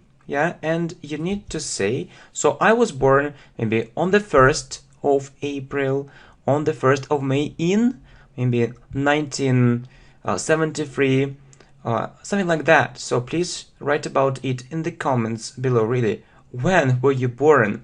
So I know that many students make lots of mistakes here, and mispronounce. So they forget to use on, there, or they forget to use th, but you know that there are exceptions. First, second, and third. Please revise these rules of April. Okay, what is next? So on that day, and two more very common expressions: on holiday. For example, he isn't available, he's on holiday. He isn't available. He is on holiday. He isn't available, he is on holiday. So if you walk somewhere, so use on foot. For example, I went there on foot. It means that you walked towards a certain place, so you didn't use actually a car, you didn't drive a car, you didn't go there by car, by bus, or something like that. So I went there on foot. So you were walking on foot. Good, very good. Okay, what about in? We say in the morning, in the afternoon, in the evening. So, for example, I usually do it in the evening. Or you can say that I usually learn English in the morning, in the evening, and during the day. So maybe in the afternoon, So I usually learn English in the morning, in the evening, and during the day. Okay, then in spring, in summer, in autumn, and in winter, of course, but you know, sometimes students ask me, so which one is correct? In spring or in the spring? Okay? So which one is correct? And the fact is that you can say in spring or in the spring. So you know that most people go on holiday in summer. So you see, most people go on holiday in summer or in the summer. You know that I mostly meet in summer, but in the summer is also okay. So you know that we have already talked about it. So on holiday. So most people go on holiday in summer. Okay, good. So in an hour, for example, I'll be back in an hour. I'll be back in an hour or after an hour. So this hour will pass and then I'll be back. I'll be back in an hour, or I'll be back in a minute. I'll be back in a minute, okay? I'll be back in a second. I'll be back. So maybe in a couple of minutes. In a couple of minutes means in 2 minutes. So these phrases are very natural, yeah, in our conversation. So I'll be back in an hour, in a minute, in a second, in a couple of minutes. Good. So next, so with years, so I was born, for example, in 1986, or it happened in 1999 or so, and in the 21st century, maybe in the 19th century, and so on. Okay, what about at? We use it with time. For example, I got up at 5 o'clock. Yeah? I got up. I got up at 5 o'clock. At 5 o'clock in the morning. Yeah, it's so early. At 5 o'clock, at 6 o'clock, at 7 o'clock, and so on. Yeah, good. So we also say at night, at midnight. So you remember that we say at Christmas, but on Christmas Day, at the weekend. So at the weekend, at the moment, I'm very busy at the moment. I'm very busy at the moment, unfortunately. So you can say unfortunately. Unfortunately, it means it's a pity. It's a real pity. I'm very busy. I'm very busy at the moment. I'm very busy at the moment. Or at the weekend, we can discuss, or we can discuss it at the weekend. We can discuss it at the weekend. We can discuss it at the weekend. So maybe on Saturday, maybe on Sunday. At Easter, you know, it's the greatest religious holiday in Christianity at the moment. At that time, so talking about the past, you can say that at that time I didn't understand that. At that time I didn't understand that. Okay, let me just give you this example. So at that time I didn't understand that. That time I didn't understand that. So home, at home, you know, these expressions are very common. So I'm at home. Okay, I'm at work, and you also need to remember I'm at the airport. I'm at the airport. These expressions are very common. So what about by and for? So I know that students often confuse by. So if you go to a certain place, you can say that I went there by car. So I went there by car. I went there by car, by bus. So you see, without any articles, I went there by car, by bus. Okay, so you see that you can also say by train, by sea, by air. For example, I can ask you, do you like traveling by car? Do you like traveling by car? Do you like traveling? Do you like traveling by car? Do you like traveling by car? So yeah, you can say, yes, I really like it. So do you like traveling by sea?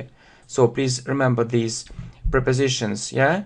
So, but in fact, so you can say that in a car, we say in a car. So if you use it with an article, for example, you say in a car, so, and on a bus, on a train, yeah, you need to remember it. So on the bus, or on the bus, on the train, and in a car. For example, when you're talking about a person's location. So he's in the car, he's in the car, he's on the bus, he's on the bus, he's on the bus.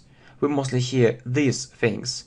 But talking about general things, you see by car, by bus, by train, by sea, about sending some things, about traveling, and so on. Then, so we use by with passive voice when the action was done by someone. For example, the book was written by him. So the book was written by him or by her. By her, we use it with passive voice. Passive voice. By. It means that he wrote the book or she wrote the book. So it's very common with passive voice. And then you also need to remember these expressions by mistake.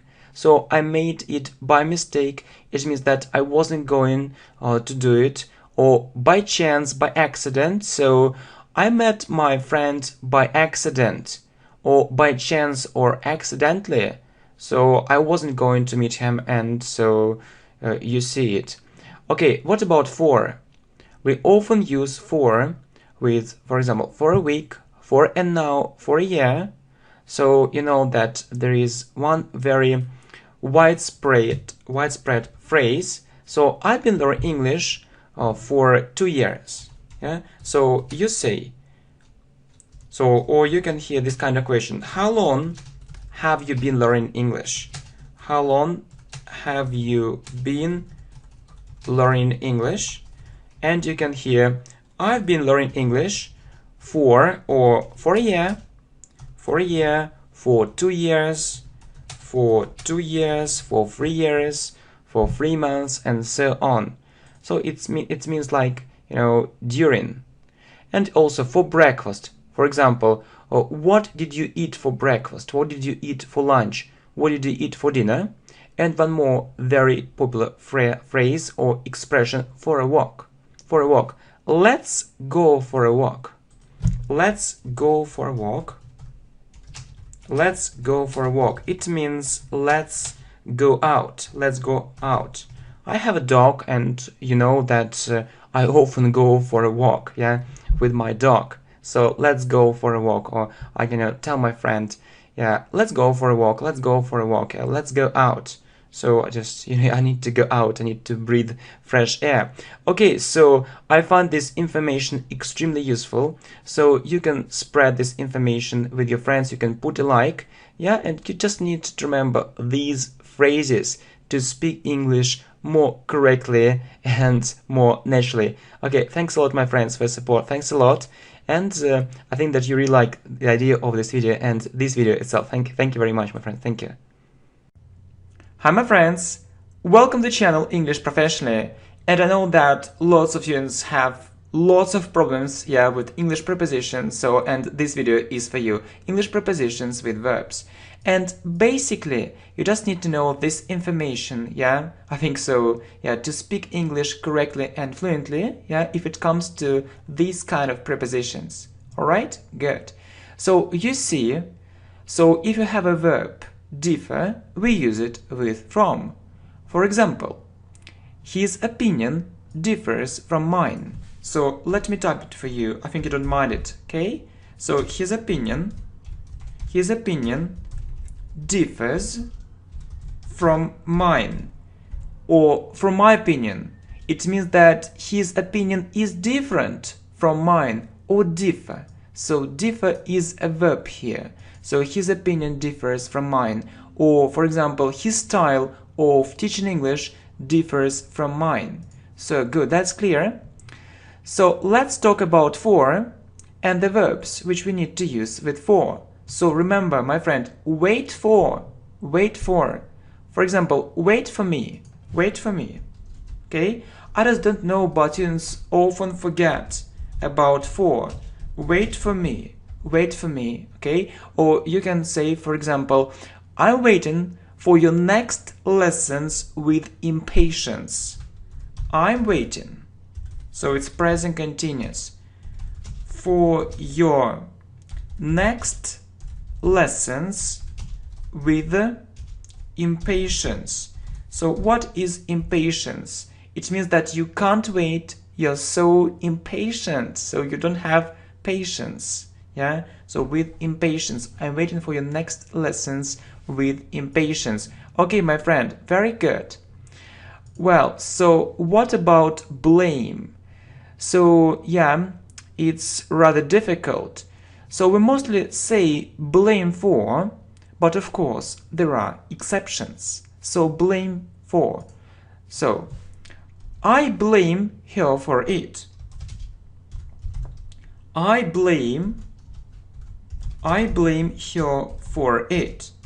And you need to remember this structure. So blame someone for something.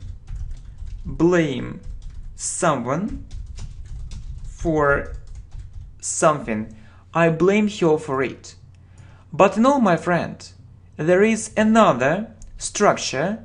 So when we say blame something on someone, so blame something on someone, alright? And so I will say it this way. I blame it on her. I blame it on her. Compare, my friend. So you see, blame her for it because it's the first structure. Blame someone for something. And I blame it on her. So we have on because it's the second structure. Blame something or blame it on her. Yeah, it's a very tricky question indeed, but anyway, just try to memorize it. Okay, so prepare for.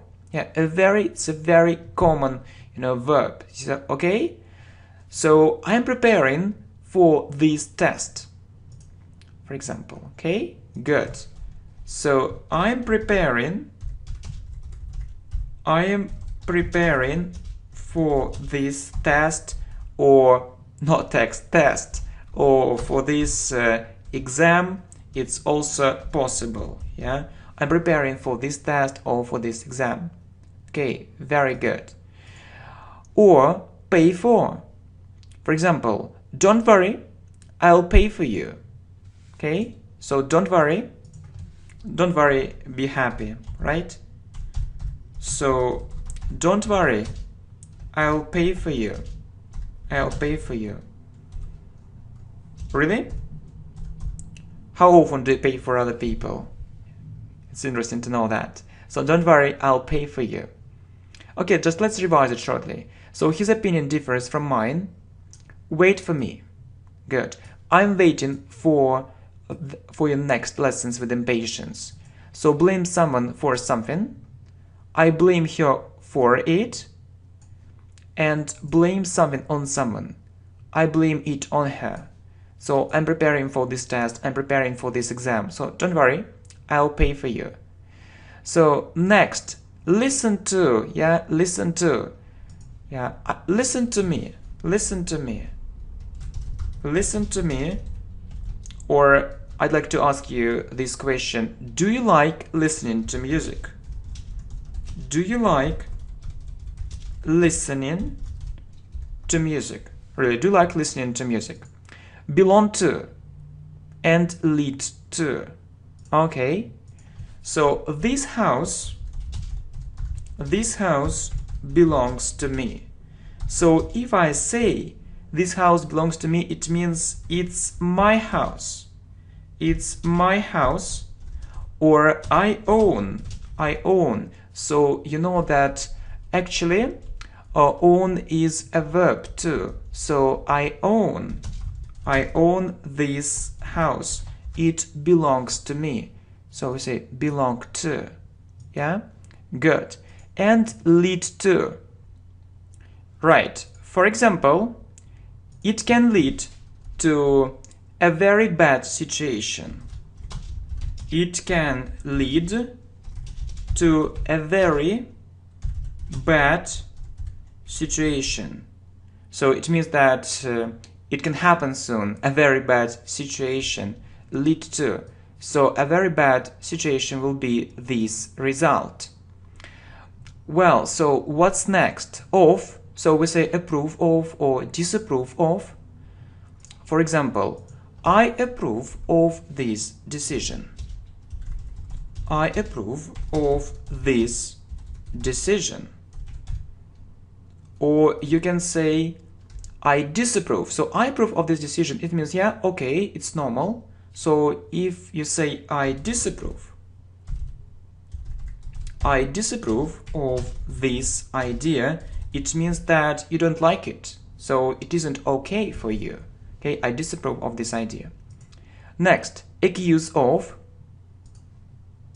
All right, so he was accused of murder.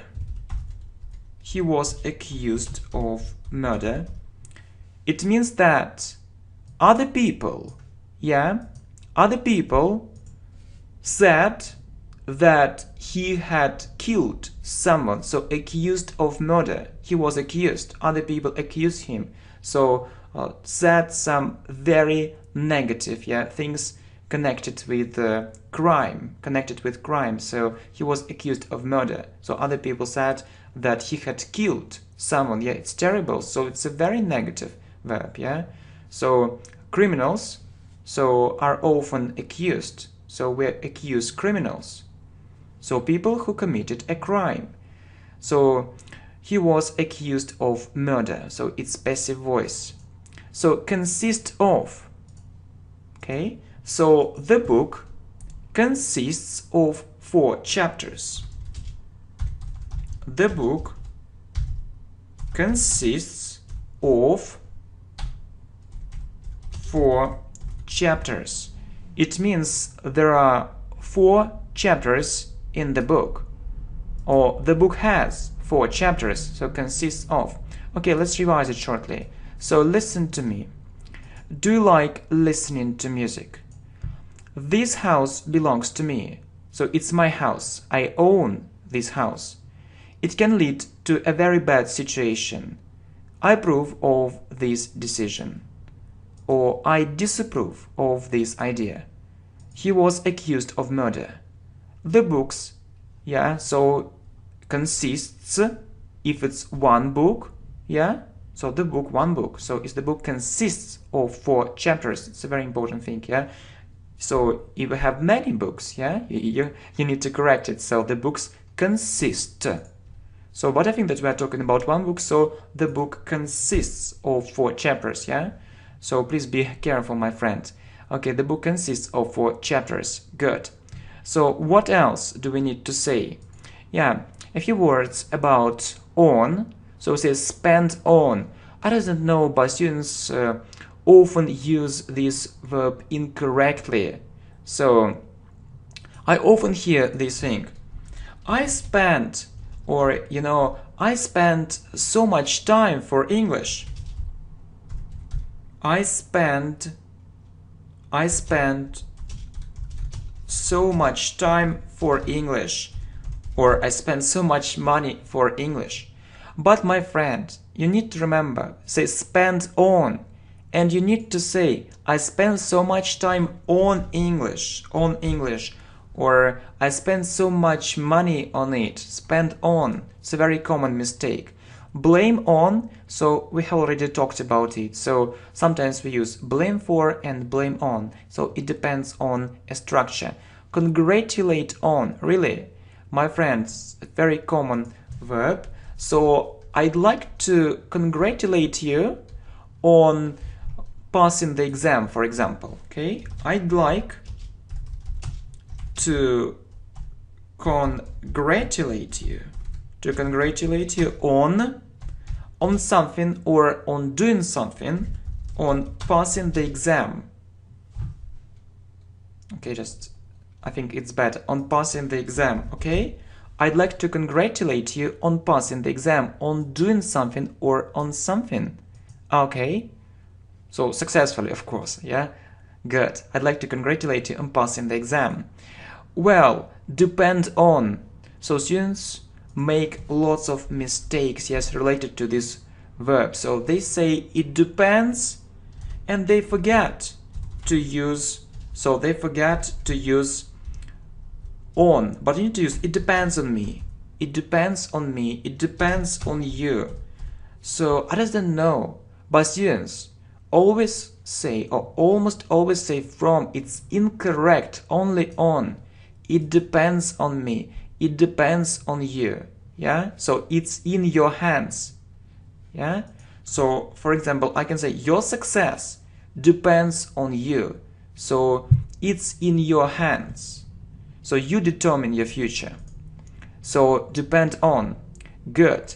And succeed in. So a very important verb too. For example, I succeeded in persuading her. I succeeded. So double. Don't remember. Double C. I succeeded in doing something, in persuading her. It means I managed to persuade her. I managed to persuade her. Maybe it was difficult, but I did it anyway. So I succeeded in doing it. So I managed. I really persuaded her. So maybe she had another opinion, but so I had a talk with her. I had a conversation, and she changed her opinion. Yes, and she decided to do what what was interesting for me. Yeah, good. So I succeeded in persuading her. So succeeded in, my friend, remember it. So what about arrive? Yeah, arrive. Yeah, it's also a very tricky verb. So we say arrive in. So I arrived in, for example, I arrived in London. So, or I arrived in, India. I arrived in India. So if it's a big place or if it's a big city, we use arrive in. If it's a small place, like at the airport, I arrived at the airport. So you need to use at the airport. I arrived at the party. So I arrived at the conference. So if it's a small place, we use at.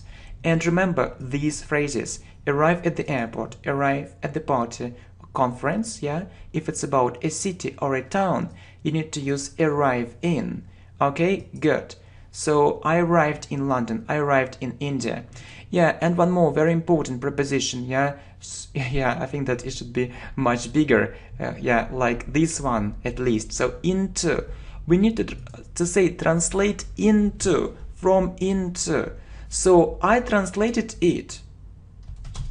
I translated it. I translated it into Spanish. Into Spanish. Sí. Sí, hablo español. Perfectamente bien, sí. Yes, I speak English. Yeah, really well. Yeah, not perfectly, but bien, muy bien. Gracias, amigos. Thank you, my friends. So I translated it into Spanish. So as you know, estudié el español en mi escuela. So actually, I studied Spanish at school. Yeah. Good. So I translated it into Spanish. So into, or you can say, for example, I translated it from, so from one language into another, from English. I translated it from English into Spanish. So remember, many students say in but not in. So actually it's a common rule, into.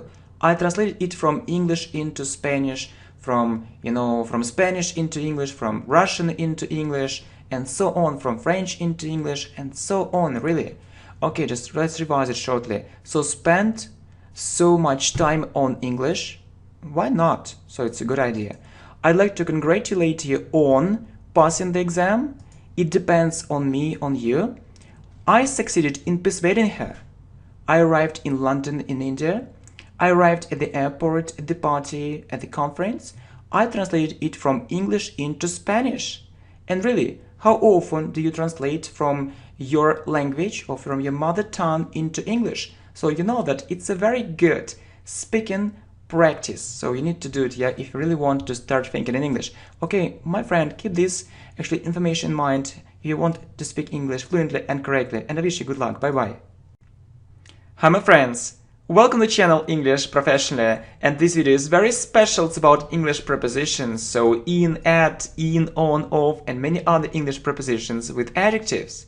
And honestly, you just need to know this table, these rules, and I'm sure it will help you a lot to speak English correctly and fluently. Okay, so we use interested with in. For example, you want to say, I'm interested in sport. Please, my friend, remember this structure, okay? I am interested, okay, in sport. So you can say, for example, I'm interested in foreign languages. Foreign, yeah, good, foreign languages, okay? And many other things, so please say interested in, and don't forget to use the form of the verb to be. I'm interested in. Remember this structure, my friend. Good. So what about at? So we use at with good. For example, I can say I'm good at English. Okay, let me type it for you. So I'm good at it. I'm good at English. It means that I know English really well. So I can speak English well. I'm good at English. Yeah? So what's next? So bad at. Right. We say good at and bad at. For example, I can say I'm bad at mathematics. Okay? So I'm bad at mathematics. Or I can say shortly, I'm bad at maths. So I'm not very good at figures. Yeah, it's my problem, so I can't calculate. Yeah, well, okay, good. So you can write something about yourself. So what are you good at and what are you bad at? So you can write I'm good at, I'm bad at. Okay, surprised, shocked and amazed. So really I tried actually to prepare just absolutely correct information for you. And my friend, I'd like to draw your attention to the fact that if we look at these words, surprised, shocked and amazed, you know, students often ask me, so how should we say surprised with, at, by? You need to remember that we can use at or by after these words. So it's okay to say surprised at and surprised by. For example, I was surprised or I was greatly surprised. I was greatly surprised. I was greatly surprised by the results. I was greatly surprised by the results. Or I can say I was greatly surprised at the results. So surprised by or at. So if we look at other words, yeah, which are stronger, shocked at and shocked by. So I can say, for example, I was shocked by the news. I was shocked by the news. I was shocked by the news. Or I was shocked at the news. So it was really shocking for me. Yeah. So I was shocked by the news. Or I was shocked at the news. Okay, amazed. So it's stronger than surprised. So amazed at or by. For example, I was amazed by her beauty. I was amazed by her beauty. Or I was amazed at her beauty. It means that really she was so beautiful. So maybe really she's the most beautiful girl in the world. And I was so amazed. Yeah, I was really shocked. Yeah, I was greatly surprised. Let's say by or at. Okay, my friend. So very good. Okay, I really hope that these examples will help you to memorize it much better. So what about keen and on? We use keen with on. For example, so we say I'm interested in, and we also need to use the verb to be with actually keen. We say I'm keen on. I'm keen on music. It means that I really like it. So you can say I'm interested in or I'm keen on. Just these phrases, yeah, they sound maybe more natural and they are more advanced than just, you know, if you say I like. So I'm keen on music. I'm keen on music. Well, so there are many expressions really with of. So we say afraid of. Afraid of. For example, he's afraid of spiders. He's afraid of spiders. Are you afraid of spiders? Or you think that they are innocent? They are so innocent? You know, just I was given a lecture, yeah? And so suddenly, quite a big spider appeared in front of me. Just I was really afraid. I was frightened, yeah? But my student just actually told me, okay, relax. You know that it's a good sign. So maybe it's a superstition, but he told me the following. So I know that. So it means good luck. It means good luck. It means big money for you. Yeah, and just I didn't believe it, but it was so funny. Just and it's still in my memory. Maybe it happened about 2 years ago. He is afraid of spiders, and so maybe they are harmless and not so negative, positive spiders. What do you think about it? So, have you ever had this kind of experience? So, he is afraid of spiders. Okay, good. So, what's next? Okay, let me have a look. So, fond of. Yeah, okay. So, I can say, yeah, I am fond of English. So, you know that we also use it, with the verb to be. You say, I am fond of English. And it's stronger than I'm keen on, it's stronger than I'm interested in. It means that I really like English, I really enjoy learning English. So it's my passion, I can't do without it. I can't imagine my life without it. So I'm fond of English. Okay, let's revise it shortly. So I'm interested in sport, or I'm interested in foreign languages. I'm good at English, but I'm bad at mathematics. But in fact, it isn't so. I used to teach maths, yeah, so I'm quite good at it. Okay, so I was greatly surprised by the results or at the results. I was shocked by the news or at the news. I was amazed by her beauty or at her beauty. I'm keen on music. He is afraid of spiders. I'm fond of English. Okay, well done. So we say full of. I'm full of ideas. So I'm full of ideas. So if I say I'm full of ideas, it means that I have so many ideas. I have so many ideas, really. Yeah, so many plans. Okay, tight of. So I'm really tired of my work. I'm really tired of my work. So my students often actually use this phrase. So they say tight, yeah, but actually need to know not tight with, just you need to say tired of. I'm really tired of my work, or you can say I'm tired of this exam, or I'm tired of my exams, I'm tired of school, I'm tired of university, and so on. I'm really tired of my work. Okay, so aware of.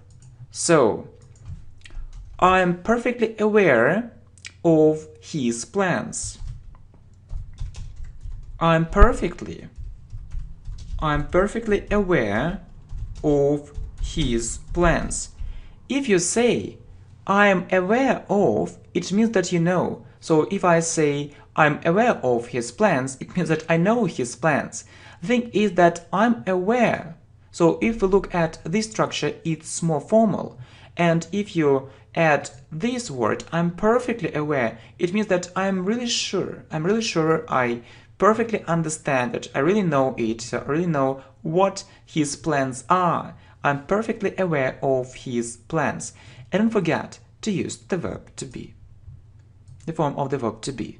Okay, jealous, okay? She is jealous of her husband. She is jealous of her husband. It means that she doesn't trust him. She doesn't trust him completely. So she thinks, okay, maybe he's dating with another girl or with another woman. So, and of course it isn't right, and it makes her feel angry, and she feels jealous. Maybe she criticizes him a lot. She shouts, and yeah, she shows her dissatisfaction. Yeah. She's jealous of her husband. Well, what's next? Proud of. My friends, I'm really proud of your results. I am proud of your results.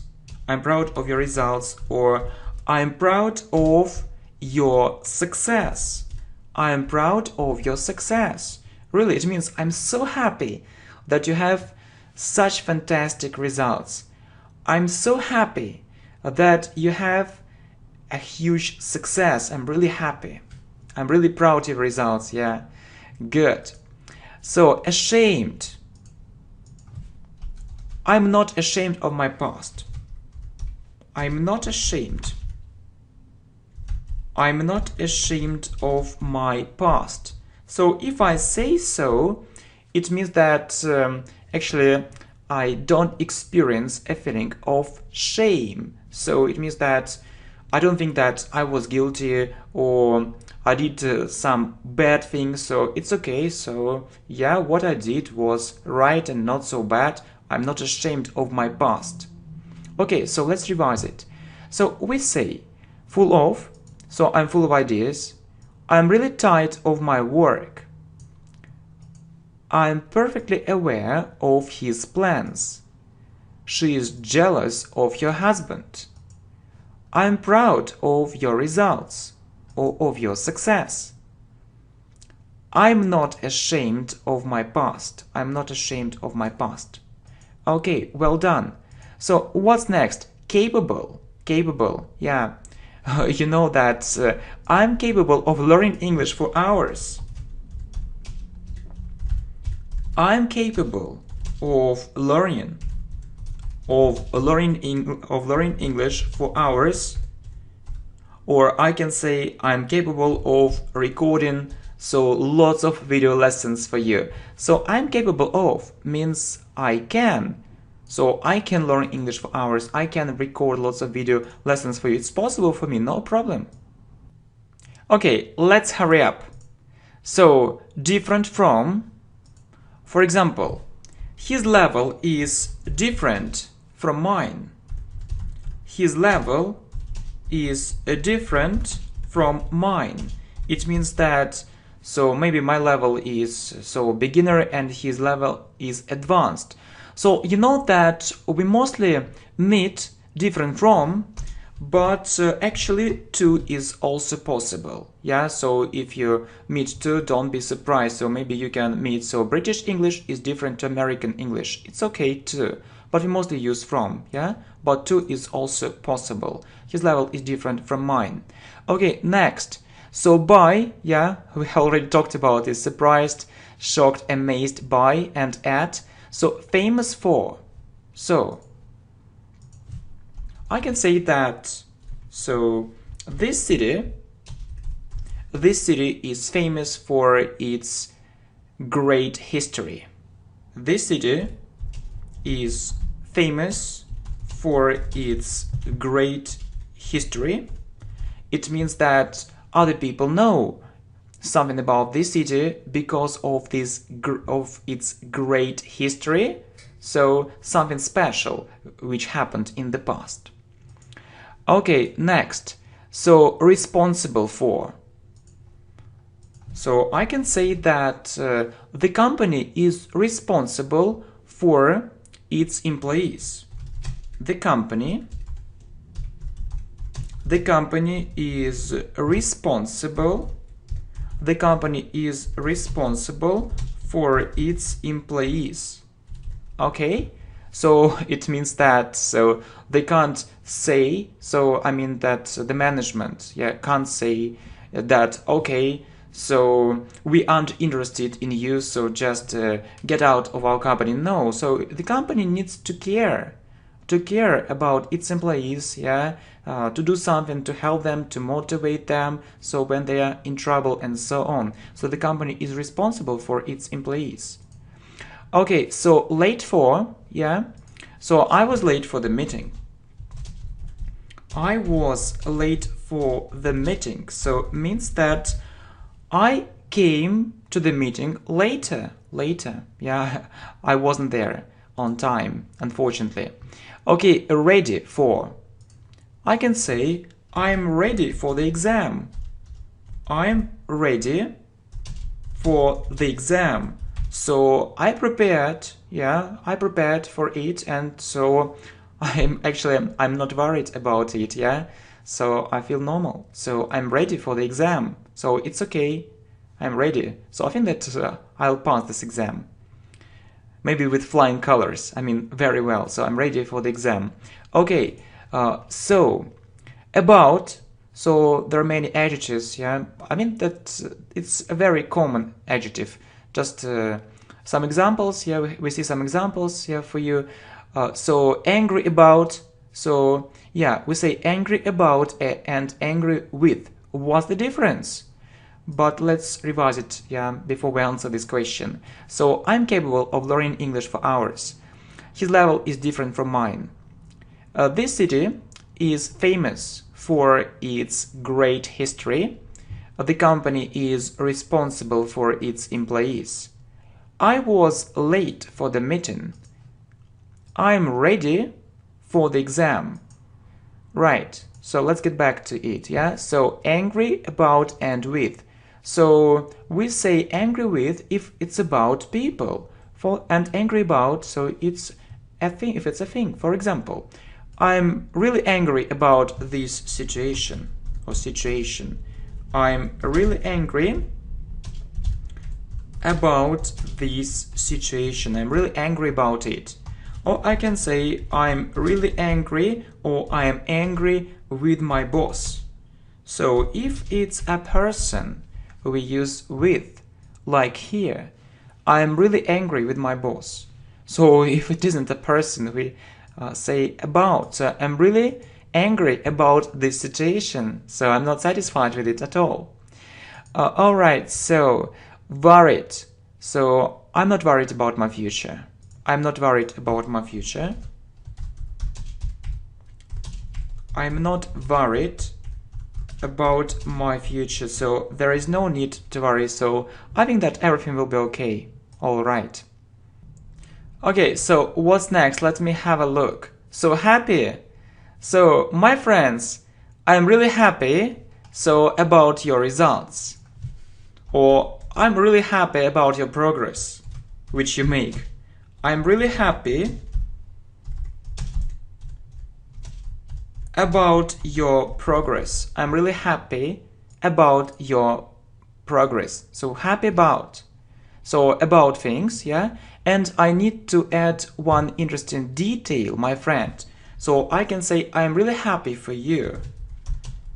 So I'm really happy for you. So about things, but happy for. So I'm really happy for you. That I'm really happy that you have actually these things. So you make so much progress. Yeah. Okay. Good. So what else, my friends? What else do I need to add? Okay. So with. So we talked about it. So angry about, angry with people. So satisfied with. So are you satisfied with your progress? Are you satisfied? Satisfied with your progress? Are you satisfied with your progress? So you can say that I'm not satisfied with my English level. I'm not satisfied, and I want to improve it. I'm not satisfied. Are you satisfied with your progress? So, okay, so bored with. You can say that I'm really bored with a traditional way of learning English. I'm really bored with. I'm really bored with a traditional way. Traditional way. Of course, it's one I. Traditional way of learning English. I'm really bored. Or we can say I'm bored with this lesson, I'm bored with those lessons. You know, I'm really bored with a traditional way of learning English. Okay, just let's have a look at it one more time, yeah? So, I'm really angry about this situation. I'm really angry with my boss. I'm not worried about my future. I'm really happy about your progress. So, I feel it. It's amazing as it may seem, but I feel it. I'm really happy for you, my friends. Yeah, that's right.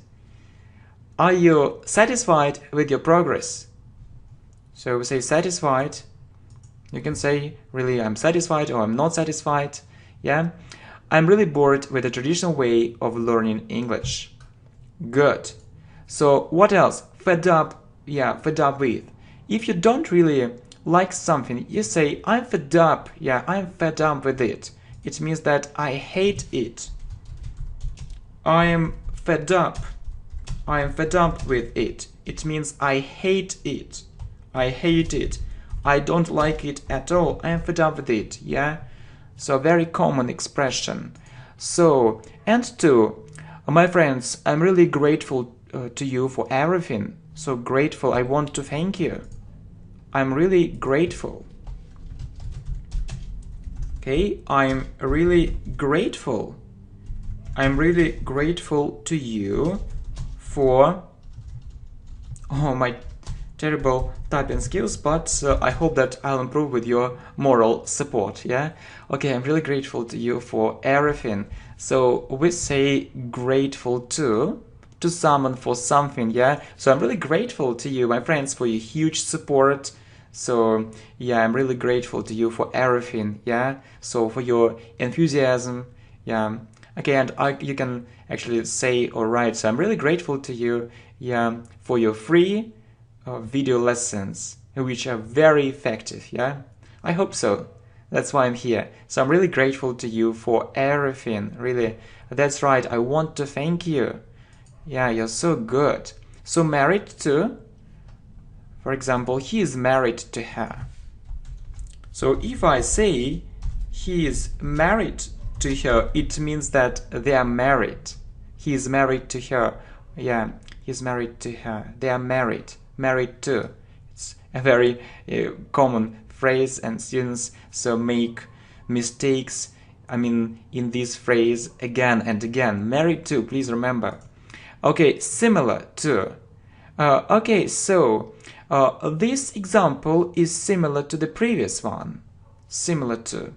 Okay, so let me type it for you. So this example is similar to the previous one. Or yeah, just can you hear it? I mean, a dog barking outside, outside. Can you hear it?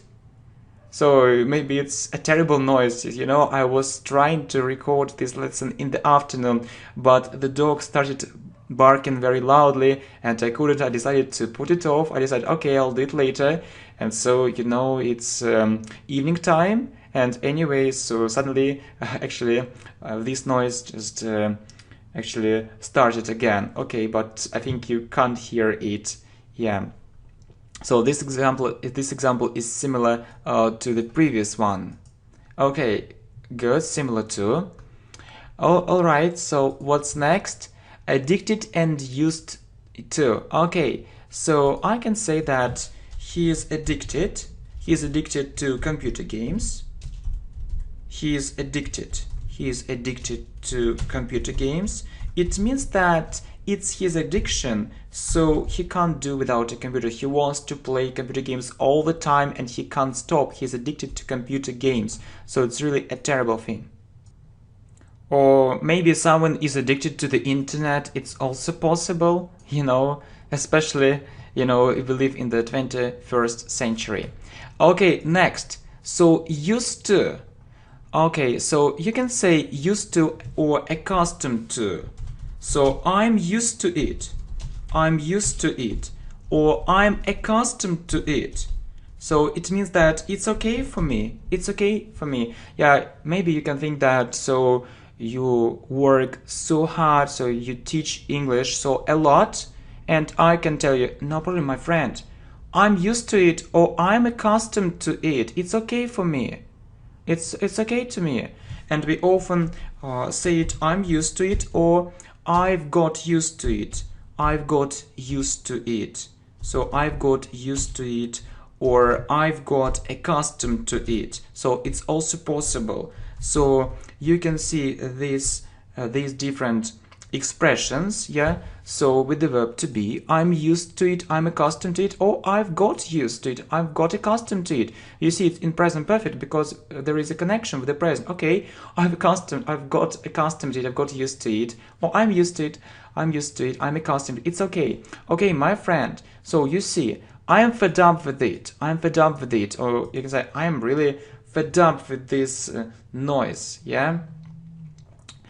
Which disturbs me. I hate it. I'm really grateful to you for everything. Yeah, that's right. That's right. So I really want to thank you. So he is married to her. This example is similar to the previous one. He is addicted to computer games. Yeah, it's his passion. So passion. So it's his passion. I'm used to it, or I'm accustomed to it. I've got accustomed to it. Yeah, of course, to. I've got used to it, or I got accustomed to it. So there is one more very important thing. So if there is a verb after accustomed to, you need to add ing. For example, I can say, look, I just give you this model. I'm used to teaching English, a lot. So used to doing, accustomed to doing. Yeah, you can say that. For example, you can say something about yourself. I'm used to learning English a lot. Yeah, so I'm used to teaching English a lot. Okay, my friends, so I really hope that this information is extremely useful. You just need to save it, yeah, to analyze it, to work on it. And so, of course, there'll be a room for improvement, and you'll do it. I believe in you, really, my friends. Yeah, okay, thank you. Bye-bye. Hi my friends, welcome to the channel English Professionally, and this video is about English prepositions with nouns, so I'm sure, yeah, it will help you a lot to speak English fluently and correctly. And basically you just need to know this information. So there are some nouns and we need to use a certain preposition after them. For example, reason. So we say reason for. Just let me give an example. What's the reason for it? And let me type it for you, okay? What's the reason for it? So we say reason for. So what's the reason for it? So why does it happen? You know, why did it happen? So if there is a verb after reason, so you need to use ing. Look, what's the reason for doing it? What's the reason? What's the reason for doing it? So we say reason for doing something. It means that, so why should we do it? So why should we do it really? What's the reason for doing it? So what's the reason for learning English so intensively? Just, it's a simple actually answer. We need to learn it fast. Okay? Next, demand for. So there was a growing demand for those goods. There was a growing demand for those goods. Okay, so you see, so the demand was getting or was becoming so bigger and bigger. So growing demand for those goods or for those products. Good. So what about to? So, you know, students often make mistakes with this preposition. We say solution to. So, for example, you don't know what to do, you don't know how to solve this problem, and you can say this kind of actually sentence, or you can ask this kind of question. So, what's the solution to this problem? What's the solution? What's the solution to this problem? It means, how can we solve this problem? Solution to. What's the solution to this problem? Remember this expression, solution to a problem. Good. Answer to. Okay, what's the best answer to this question? Okay, good. So what's the best? What's the best answer to this question? What's the best answer to this question? So we say answer to. Okay, what's the best answer to this question? Okay, next, objection to. Okay, good. So I had no objection. I had no objection to doing it. It's one more tricky question. So I had no objection to it, or to doing it. So it's about grammar, yeah? So you need to remember objection to doing something, yeah? It's an exception. So we mostly say to plus verb, but we see to plus verb plus ing. I had no objection to doing it, yeah? Without to. I had no objection to doing it. Well, so it means that it was okay. So I thought, yeah, it's okay, we can do it. So good. So attitude. So we say attitude to or towards. For example, what's your attitude towards smoking? Or what's your attitude? What's your attitude? You can say to or towards smoking. What's your attitude towards smoking, or what's your attitude to smoking? It's okay. Okay, just let's revise it shortly. So what's the reason for it? What's the reason for doing it? There was a growing demand for those goods. What's the solution to this problem? What's the best answer to this question? I had no objection to doing it. What's your attitude to smoking or towards smoking? Good. So what's your attitude? It means, so what do you think about actually smoking? What's your opinion about it? What's your attitude towards smoking? Okay. Next. So addiction. For example, addiction to. He couldn't hide his addiction to the internet. He couldn't hide his addiction to the internet. It means that so other people could see it very easily, so he couldn't hide his addiction to the internet, so it was obvious. Next, so answer to, yeah, it's just don't know actually why we repeat it for the second time. Just let's skip it. Okay, thanks for understanding. Reply. Okay, so I've already replied to her letter. Okay, I've already replied to your letter. So replied to. I've already replied to her letter. Right. So what's next? So we've already corrected it. So just we see this word just one time, answer.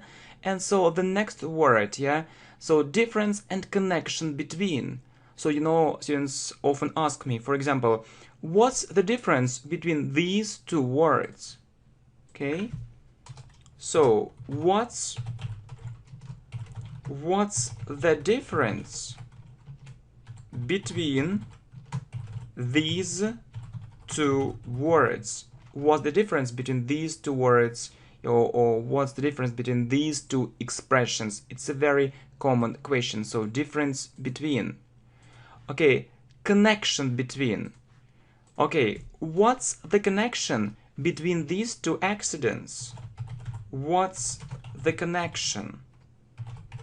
What's the connection between these two accidents? So what's the connection between? So how are these things connected? What's the connection between them? So next, so lack of and cause of. For example, why didn't you do it? And you can say, so lack of free time. Lack of free time. So lack can be a verb. So you can say I lack free time, or you can say lack of free time is a real problem for me. Is a real problem for me. It means that you don't have enough free time. So you can say I don't have free time, I have no time, I have no free time, or I lack free time, or lack of free time is a real problem for me. So it sounds very natural. So just need to remember lack of. It's a noun here. So cause of, usually cause of an accident. For example, what was the cause of his death? Okay, what was What was the cause of his death? So it's similar to the word reason. The fact is that we say cause of an accident. So cause of. What was the cause of his death? Okay, just let's revise it shortly. So he couldn't hide his addiction to the internet. Yeah, I've already replied to her letter. What's the difference between these two words? What's the connection between these two accidents? I lack free time. Lack of free time is a real problem for me. What was the cause of his death? So in, increase in, decrease in. For example, there was an increase in sales. So there was an increase in sales. So the opposite word is decrease. So increase means growth, so more sales, and decrease, it's the opposite word. So there was a decrease in sales. You can also use these words. So drop, rise, or fall. Drop in, rise in, fall in. Okay? So there was, yeah? For example, just let me give you another example. There was. So you can say an increase, or a rise, or a fall, not drop. Drop, it's another word. A fall in demand. In demand. It means that, so there was less demand in the end. So there was a rise, drop, fall in demand. Okay? Good. So increase. So actually, so it means more, like rise, and decrease means less, like drop and fall. It's less than it was. Okay? So, and so two more, yeah, extremely important words and phrases: satisfaction with and dissatisfaction with. So, for example, I experienced a feeling of dissatisfaction. And then we'll continue it. I experienced a feeling of dissatisfaction with their service, for example. So I experienced a feeling of dissatisfaction with their service, yeah? Or on the contrary, so you can say I experienced, or I had, let me give you just another example. So I had some kind of satisfaction with my results. I had some kind of, it's a very natural phrase for speaking, satisfaction with my results. Okay, so I had some kind of satisfaction with my results. It means that I was satisfied. I was satisfied with my results. Yeah, I was satisfied with my results. And here means that I was dissatisfied with my results.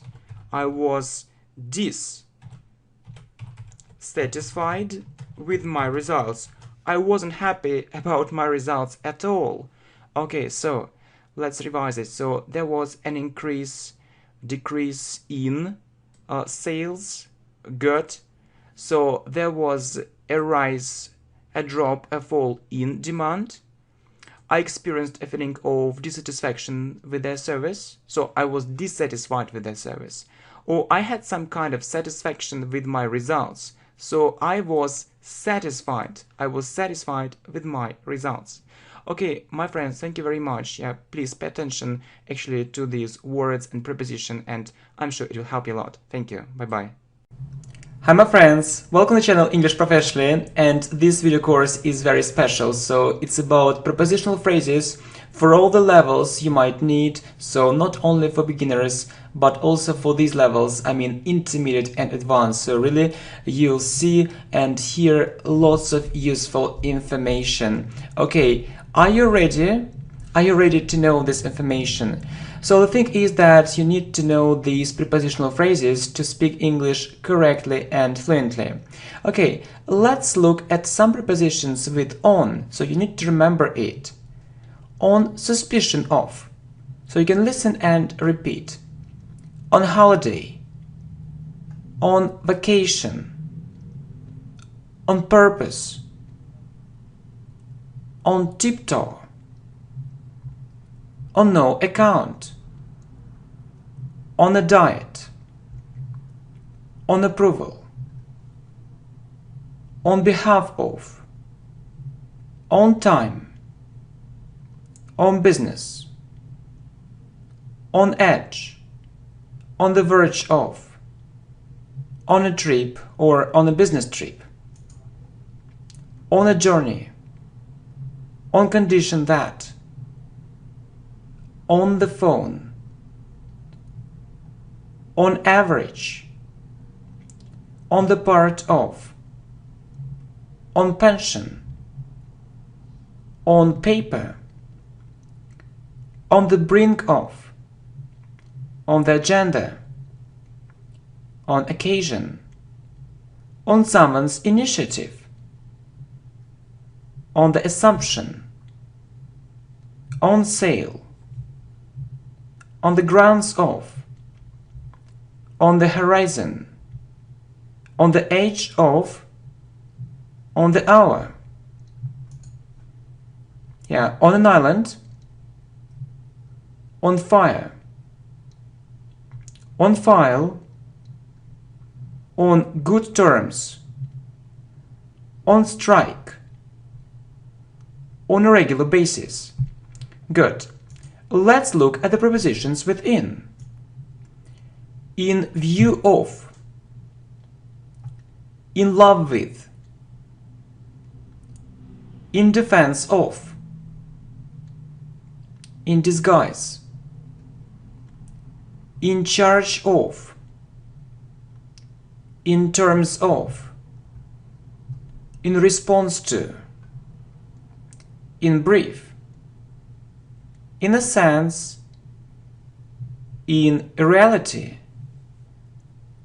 in action, in hand, in distress, in progress. Okay, let's continue. In confusion, in advance, in the end, in the beginning, in a deep sleep, in agreement with, in existence, in retrospect, in general, in the meantime, in trouble, in debt, in the form of, in tears, in poverty, in favor of, in honor of, in fact, in danger, in theory, in earnest, in the long run. So we need to see in the short run, not short but short run, in the short run. So short, in the short run. In person, in abundance, in accordance with,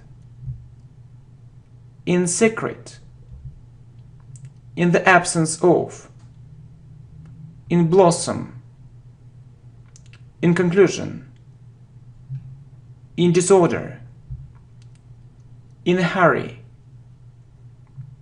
in wane, in custody, in short, in other words. in relation to, in cash, in silence, in connection with, in question, in public, in decline, in future, in practice, in detail, in doubt, in isolation,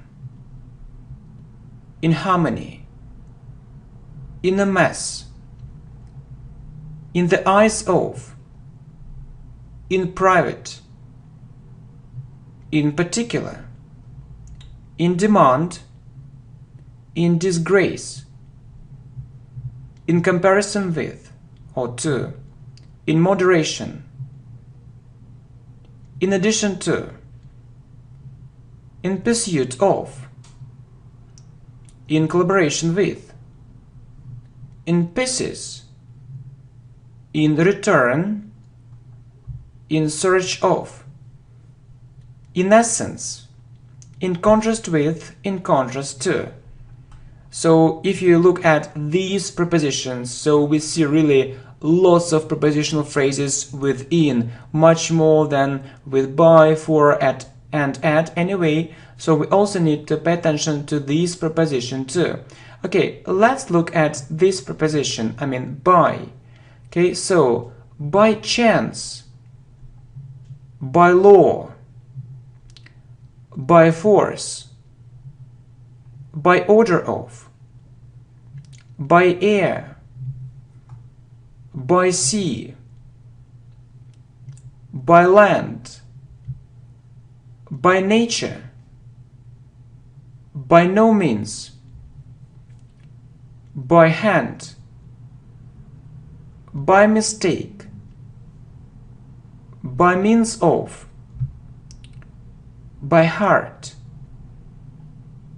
by far, by request, by oneself, for example, by myself, by himself, by yourself, and so on, by my watch, by birth, by accident, by all means, by degrees, by surprise. Okay, so we have already talked about the following prepositions, on, in, by. Let's have a look at for granted, for fear of, for the good of, for the sake of, for life, for some reason, for some reasons, for good, for sure, or for certain, for a change, for real, at noon, at the peak of, at the expense of, at the latest, at length, at a distance, at times, at night, at the top of, at the bottom of, at once, at odds with, at random, at all costs, at present, at the end of something, at the beginning of something, at a discount, at all events, at a standstill, at the age of, at any rate, at a glance, at a loss, at ease, at heart, at work, at most, at any cost, at home, at sea, at least, at the thought of. And we also see at a disadvantage, at hand, so we also see at hand, and at a high speed. Okay, my friends, you see that these prepositional phrases are for all levels, for beginners, intermediates, and advanced, and I hope that most of these prepositional phrases are familiar to you. Anyway, I believe that it's a good idea to make up your own examples. For example, you know this prepositional phrase on holiday, and you can say, or you can write it down, I'll go on holiday next month, or I'll go on holiday soon. Right. So what else can you see? For example, so in reality, for example, you can write, one sentence or one phrase, or you can write a couple of phrases or two phrases. For example, I'd like to learn English in a month. In reality, or in fact, in reality, it isn't so easy to do it. Okay? It isn't so easy to do it. Yeah. Well, so, or for example, you can write, I did it by mistake, or I did it by accident, I did it accidentally. Okay, so if you make up your own sentences, it will help you memorize these things much better.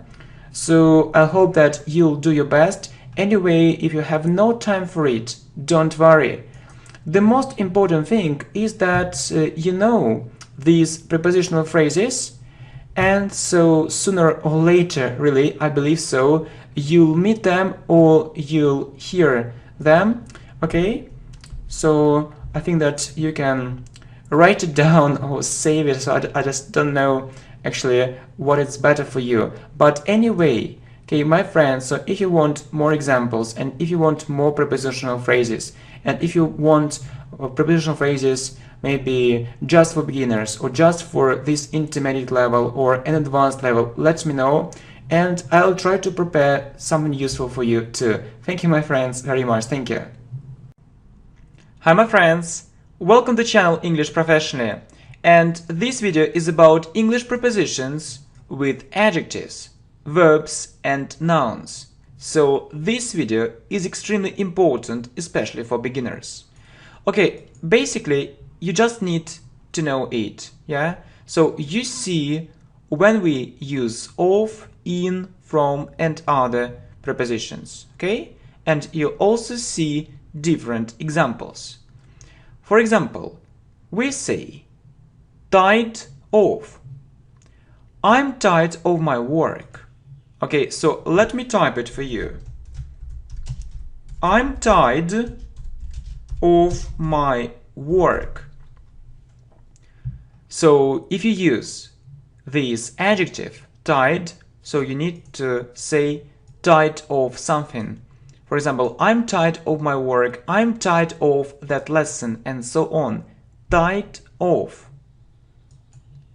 Afraid of. So we say afraid of.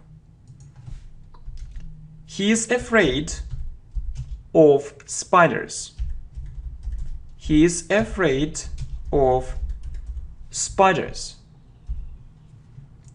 Afraid of. Full of. I am full of interesting ideas. Or I am full of creative ideas.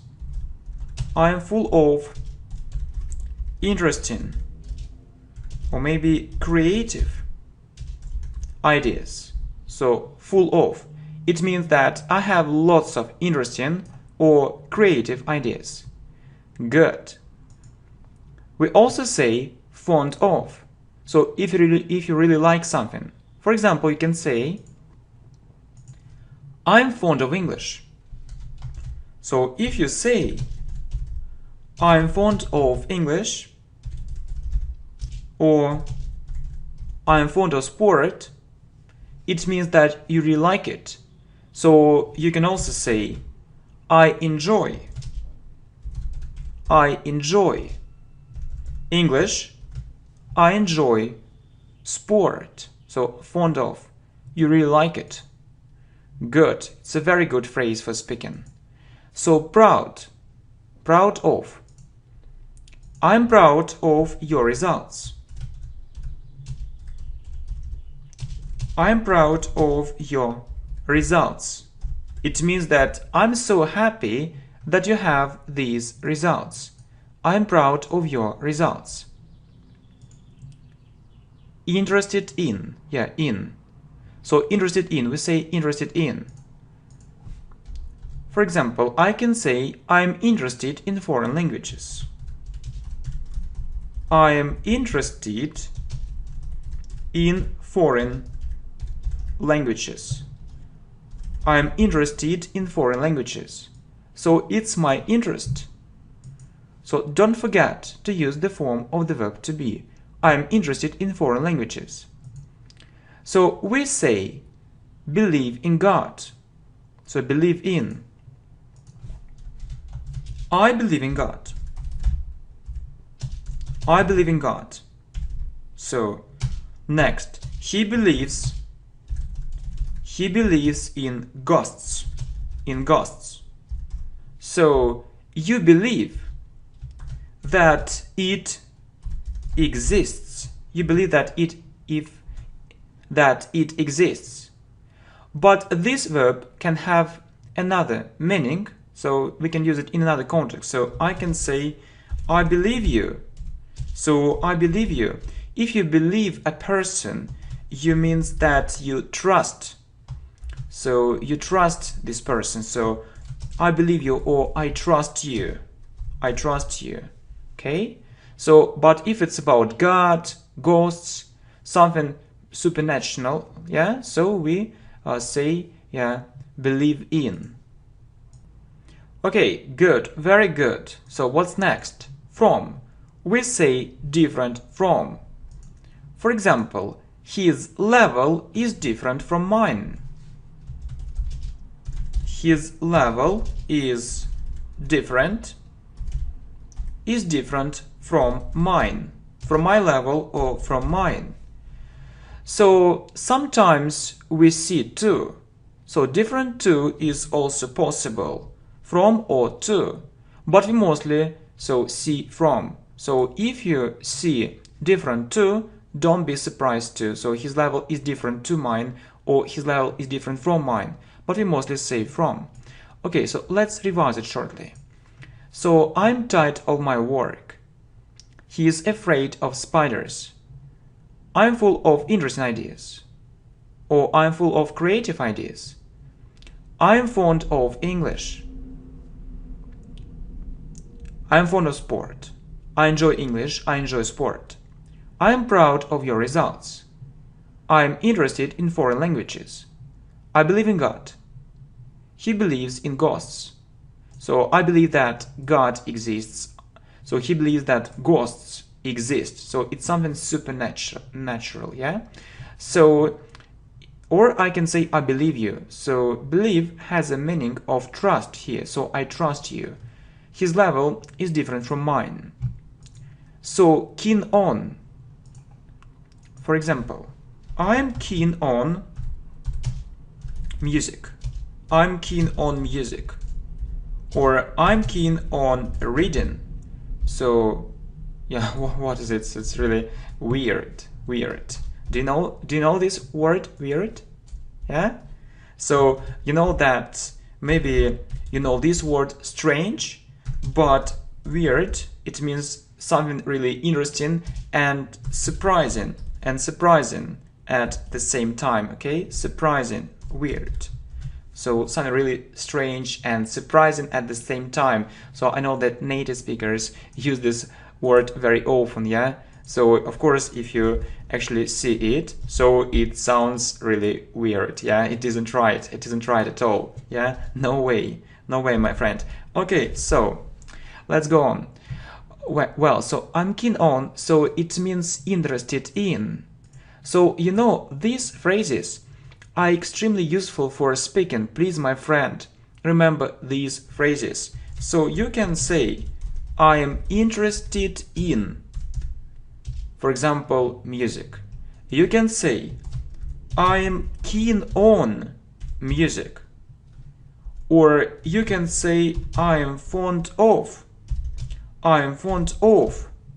music, for example. But you know, maybe you have a question, yeah? So what's the difference between these phrases? And this phrase is stronger.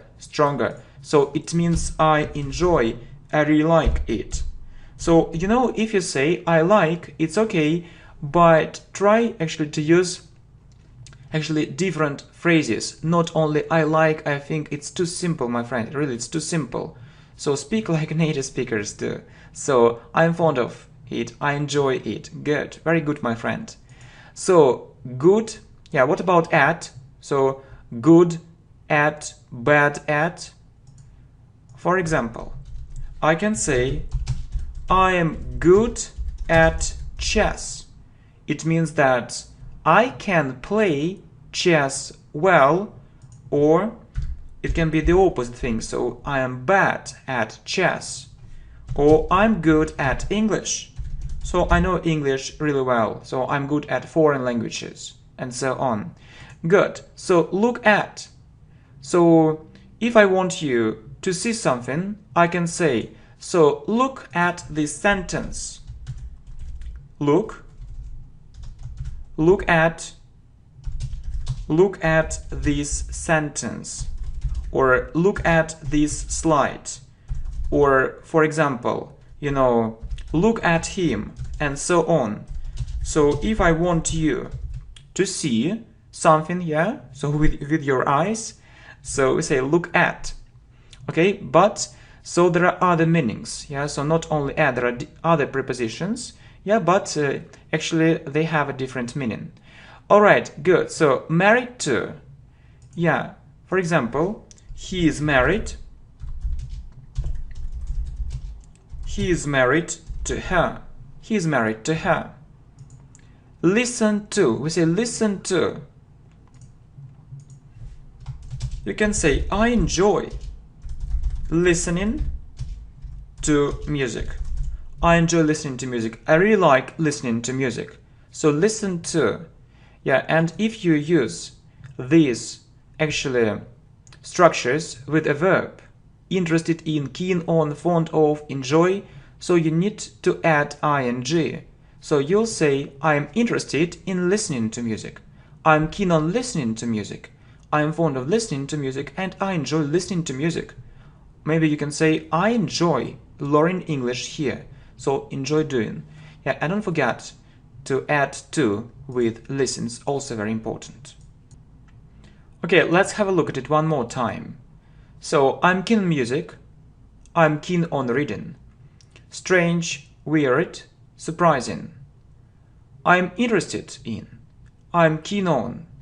I'm fond of. I enjoy. I'm good at chess. I'm good at English. Or, for example, I'm bad at chess. I'm bad at English. Look at this sentence. Look at this slide. Look at him. He is married to her. I enjoy listening to music. Good. So we also say belong to and happen to. For example, this house belongs to me. This house belongs to me. It means it's my house. It's my house. Or you can also hear I own this house. So own is a verb here. I own this house. Well, happen to. It happened to me last night. It happened to me last night. So others don't know, but students often actually use another preposition instead of to. You need to say happened to me. So it happened to me last night. Well, so we also say wait for. So wait for me. Wait for me. Wait for me, I'll be back soon. Yeah, wait for. Or I'm waiting, for example, I'm waiting for you. I'm waiting for you. So wait for. So look for. So if you want to find something, so you can say look for. So I'm looking for a job. I'm looking for a job. And look for has another meaning. So it means try to find. I'm trying to find a job. So look for. Well, so famous. Famous for. This city is famous for its history. It means it's famous because of its history. So there is something unique, there is something special, there is something extraordinary in its history. So the city is famous for its history. So reason for. So we often hear this kind of question. So what's the reason for it? What's the reason for it? Or what's the reason for doing it? So why? So do we need to do it? So why does it happen? And so on. What's the reason for it? For. What's the reason for doing it? With. Satisfied with. I'm fully satisfied with my result. So you can say I'm satisfied, or for example, I'm fully satisfied with my result. So it means I'm very happy about it. I'm fully satisfied with my result. Okay? Good. So angry. So we can say angry with and angry about. So if it's about people, we say angry with. Angry with. So I am angry. I'm angry with him. Or I'm really angry. I'm really angry with him. So if it's about people, so we use with. So if it's about things or a situation, so we say angry about. So I'm really angry, not with him, but about this situation. About this situation. I'm really angry about this situation. So, and we also say fed up with. So if you don't really like something, if you hate something, you say fed up. So I'm fed up. I am fed up with this routine. I am fed up with this routine. It means that I really hate it. So I'm so tired of it. So I can't tolerate it. So that's enough. Yeah, that's enough for me. I'm fed up with this routine. Good.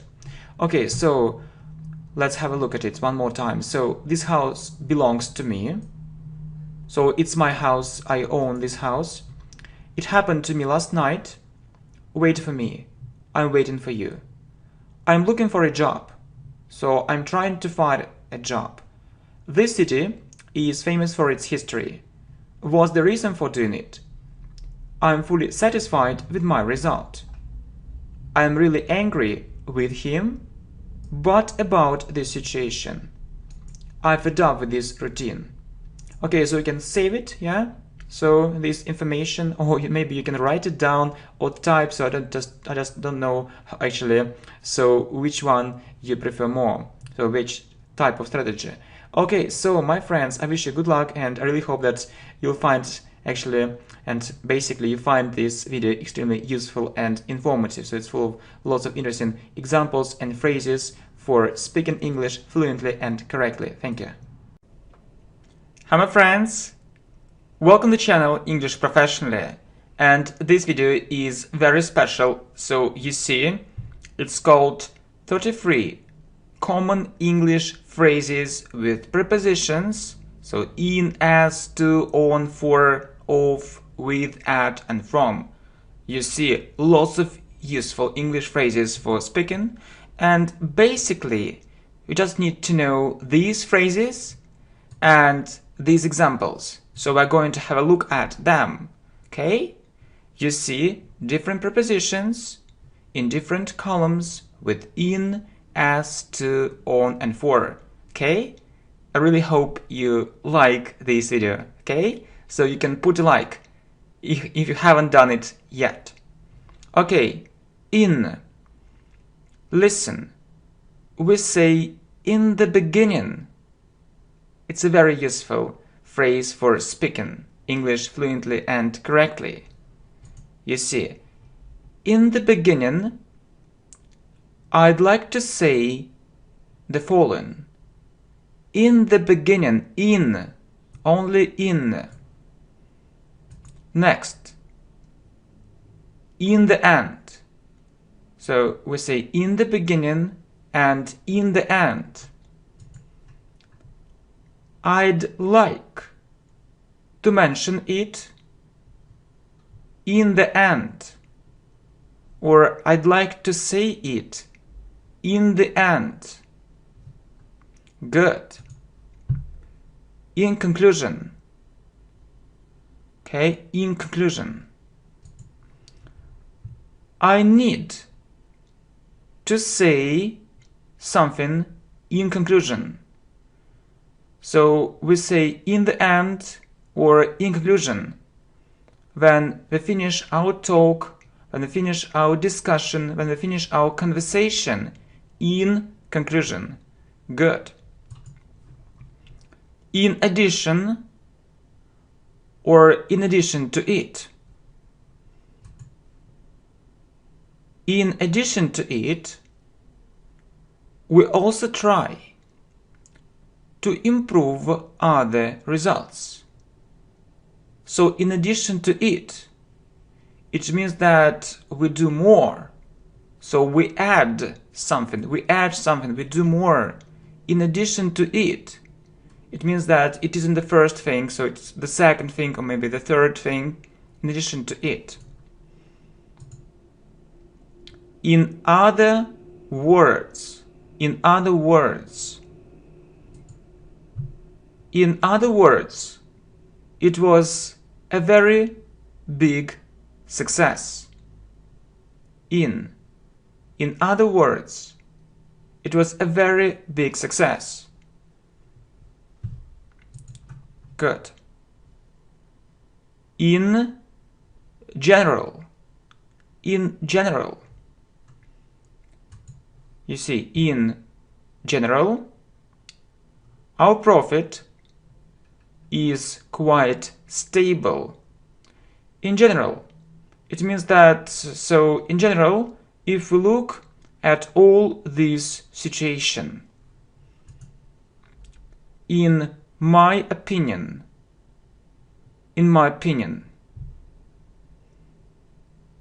okay? In my opinion, we shouldn't do it. It means I think we shouldn't do it. It isn't a good idea to do it. Okay? Also, you need to remember that we say in short and in brief. In short or in brief. In short, I got that job. Or you can say shortly, I got that job. In brief, it was so difficult to pass that exam. So you can say in short or in brief, and students often ask, so what's the difference between in short and in brief?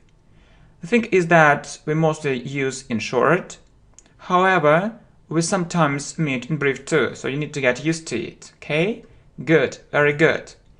Okay, so if you look at different phrases for English speaking with in, you need to remember all these phrases as well as the other ones, okay? Let's look at the column with as. So you see, as for me, as for me, okay? As for me, I really like learning English online. So it means that I want to talk about myself. As for me, I really like learning English online. As a result, as a result,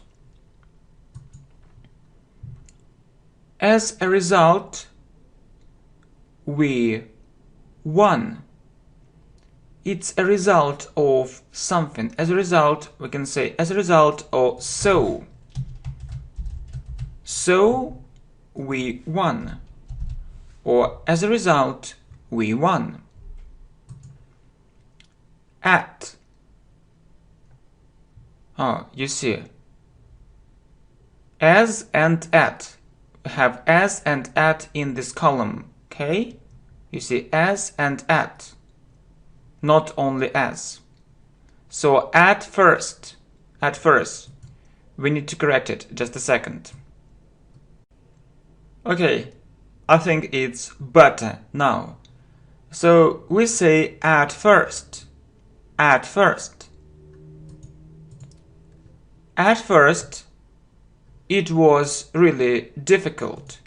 So at first or firstly. Firstly. It was really difficult. Good. You know that we say in the beginning and in the end, right? You see it? But sometimes we say at the end and at the beginning when we have of. So if you have of, you say at the end of, at the beginning of. Remember.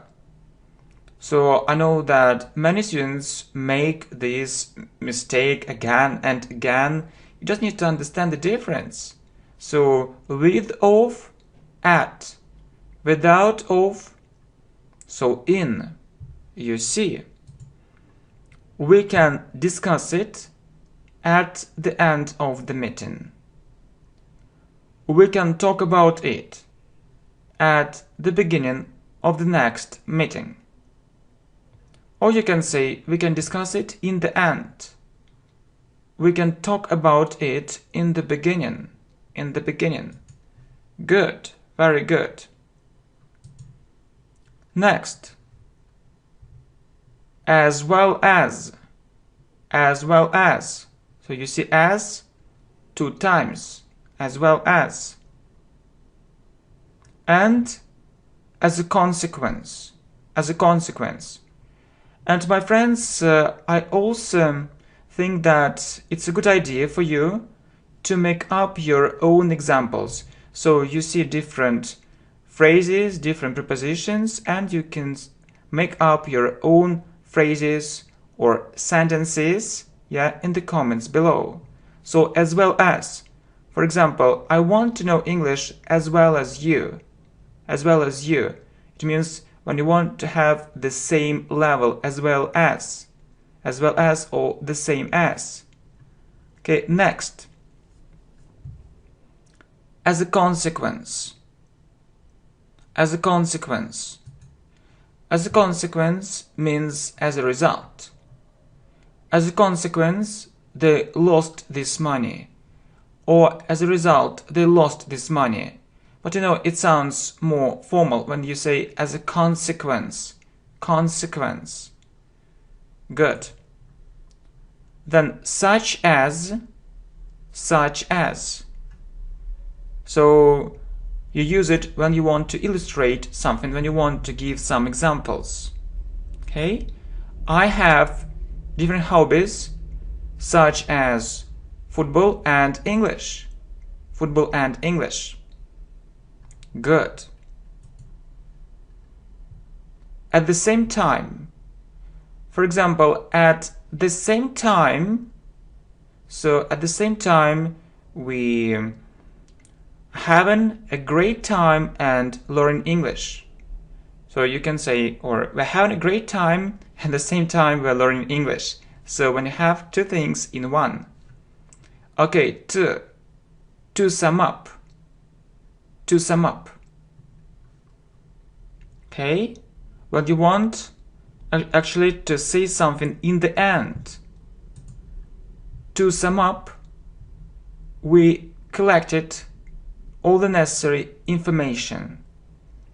So you can say to sum up, or in the end, or in conclusion. Okay, there is one more very nice phrase. To summarize or to sum up. It means the same. Okay? To summarize, it wasn't just good luck. Or you can say to sum up, it wasn't just good luck. Okay, excellent, my friends, excellent. Okay, you also see in order to, related to, due to. Okay, in order to, related to, due to. Okay, so I learned English in order to get a more well-paid job. So you see, in order to. So you can say in order to or just to without in order. So listen, I learned English to get a more well-paid job. It's okay. And I learned English in order to get a more well-paid job. It's also correct, but it's a little bit more formal. Okay, related to or connected with.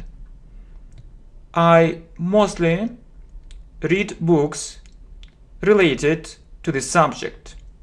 So what does it mean, related? Or what does this word related mean? It means about. You can say simply, I mostly read books about this subject. Related to or connected with. I mostly read books connected with my profession. So which have a connection with my profession, or about my profession, which can help me in my profession. So very useful phrases, related to or connected with. Next, due to. He did it due to several factors. Due to means because of several factors. So it's more formal. It's more formal than because of. You see, in order to is more formal than to, and due to is more formal than because of. So he did it due to several factors, or because of. Anyway, we mostly meet due to in formal English. Good. Okay, what about of? Let's say of course and in spite of. Okay, of course and in spite of. Of course, I agree with you. Of course, I agree with you. Or certainly, I agree with you. Okay, in spite of. I'll speak English fluently and correctly in spite of all these difficulties. So you can use, or you can say in spite of or despite.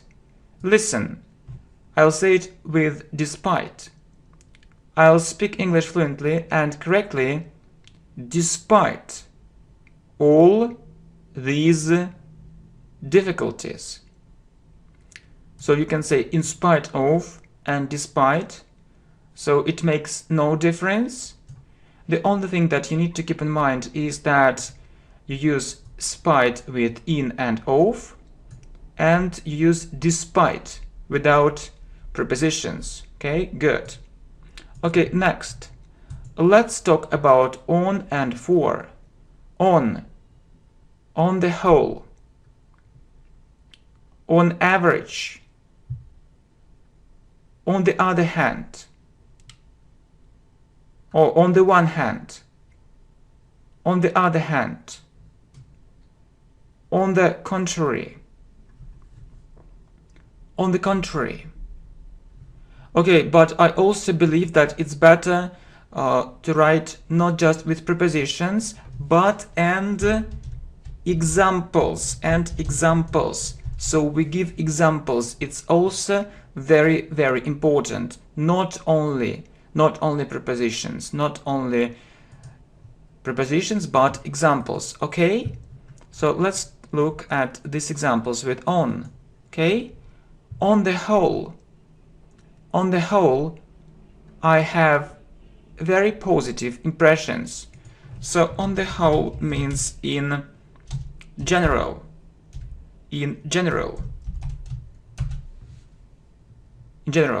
or on average, it's something in the middle. On average, so my mark was A.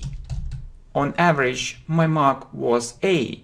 So it means that I had different marks, but so it was mostly A, or B, or A on average. It means that it's a result which is in the middle. On average, my mark was A. Okay, good. On the one hand, it sounds good. So on the one hand, it sounds good. It means that, yes, there is one thing, but there is also one more thing. It's usually the negative thing. On the other hand, I'm not sure it really works. When you want to talk about two opposite sides of one thing, okay? On the one hand, it sounds good. On the other hand, I'm not sure it really works. Next, on the contrary, it's a terrible idea. You use it when you disagree. It's about actually saying something that is the opposite thing. On the contrary, it's a terrible idea. Okay, next, for. With and for. Okay, so you see, connected with. So we had an example with connected with. So I hope you remember it. So we said, so related to or connected with. I mostly read books connected with my profession. Very good. And for a start. For example, for instance, for this reason, for a while. For a while, it means for some time, for a while. Okay, good, my friends, very good. So, you see, what can you say for a start? For a start. For example, you open this website. For example, or for instance. I know that students mostly use for example, but I think it's better to combine different phrases, to use a combination of them. So sometimes you need to use for example, sometimes you need to use for instance. It's about more advanced vocabulary. Good. For this reason, you shouldn't do it. For this reason, it means that because of it, or because of this thing, you shouldn't do it. And at the same time, I think we need to think about other alternatives too. At the same time. Good. Okay, and we also had an example with on average. On average. So you see, on average, my mark was A. Okay, my friends, very good. And you also see this phrase, for a while, it means for some time. So I'll be away for a while, or I'll be away for some time. Okay, so actually you see that there are more than 33 phrases here, a bit more. But if we look at the examples we wrote down, so it's 33 if I'm not mistaken, okay? If I'm mistaken, please correct me. Okay, if you want actually more examples, let me know, or you can write your own examples. Yeah, it would be great, my friends. Thank you very much, and I wish you good luck. Bye-bye. Oh, wait, just a second. I forgot one thing, yeah? So we also talked about from, you see? And so there is a short test for you, just a bonus. Okay, you need to guess. Actually, the preposition we need here. Look, my point of view, it's an amazing lesson. So, what preposition would you choose? From, in, at? Okay, we need to say from. From my point of view, it's an amazing lesson, or it's an amazing video. Remember, we say from my point of view. Really, it's a very nice phrase for speaking. And you see, you can actually add more phrases. Really, it would be great, or it would be fantastic, or it would be absolutely fantastic. We're absolutely sure. Thanks, my friends, a lot. Thank you. Hi, my friends. Welcome to channel English Professional, and this video isn't for beginners. It's for an intermediate level, so it's about English prepositions with adjectives, verbs and nouns. If you remember our previous video, right, we were talking about some basic prepositions and prepositional phrases. As for this video, we're going to talk about more difficult things. Okay, let's have a look at the first preposition and the words which we use with it. So of, we say ashamed of. For example, she was ashamed of her behavior. Okay, let me type it for you. She was ashamed of her behavior. So as you know, it's called, American spelling, and if you want a British spelling, so it's with you. So as for an American spelling, it's without you. So she was ashamed of her behavior. It means that it was a real shame for her. It was a real shame for her. It was a real shame for her. Next, this one. So accuse of. He was accused of murder. He was accused of murder. So he was accused, So other people thought that he had killed someone. He was accused of murder.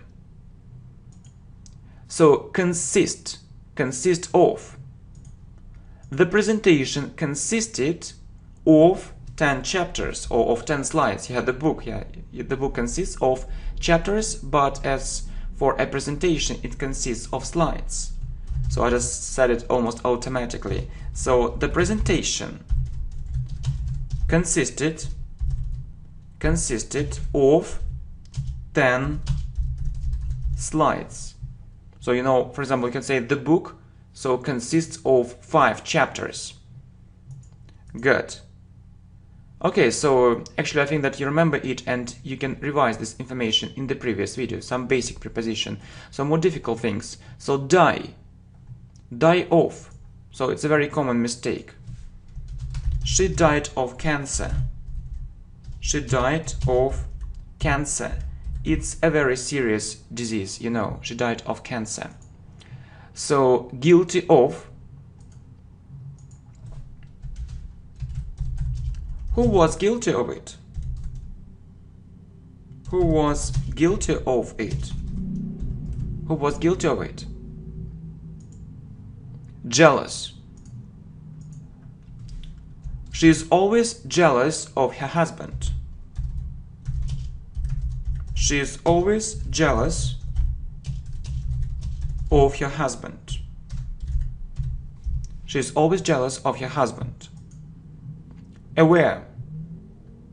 I am aware of these threats. I am aware of these threats. Capable. So we say capable of. For example, I don't think he is capable of doing it. I don't think he is capable of doing it. So I don't think that he is able to do it. Typical. So it's very typical of him. It's very typical of him. So it's his typical feature. So others don't know, but students often use another preposition instead of. It's a very common mistake. It's very typical of him. Next, frightened. So she was frightened of the unknown. She was frightened of the unknown. Unknown. She was frightened of the unknown. So she didn't know what would happen. Frightened of. Okay, so let's revise it. So she was ashamed of her behavior. So it was a real shame for her. He was accused of murder. The presentation consisted of 10 slides. She died of cancer. Who was guilty of it? She is always jealous of her husband. I am aware of these threats. I don't think he is capable of doing it. It's very typical of him. She was frightened of the unknown. Scared. Or she was scared. You can say frightened or scared. So basically, these words mean more or less the same. Okay, I'll give you one more example. So she was scared. She was scared of his words. She was scared of his words. Frightened of, scared of, afraid of. Okay, so what's next? Approve of. I approve of your decision. I approve of your decision. I approve of your decision. So we say arrive in. So if it's a city or a country, for example, I arrived in India. I arrived in India. Yeah, but we also say arrive at. So if it's a small place, you need to remember these phrases. So I arrived at the airport, at the airport, at the party, at the conference, at the conference, okay? So at the meeting, and the meeting, and so on. Yeah? So, good. Well, succeed in doing something. So I succeeded in getting that job. I succeeded in doing something, in getting that job. It means that I was successful in doing it. So I succeeded in. So differ from. So we say different from or differ from. So his opinion differs from mine. His opinion differs from mine, or his opinion is different from mine. Congratulate on. So I'd like to congratulate you on passing the exam. I'd like to congratulate you congratulate you on passing the exam. So we say on something or on doing something. Insist on. I insist on it. I insist on it. So I want it to happen. Focus on or concentrate on. I'd like to focus on this problem. I'd like to focus on, or I'd like to concentrate on. Concentrate on this problem.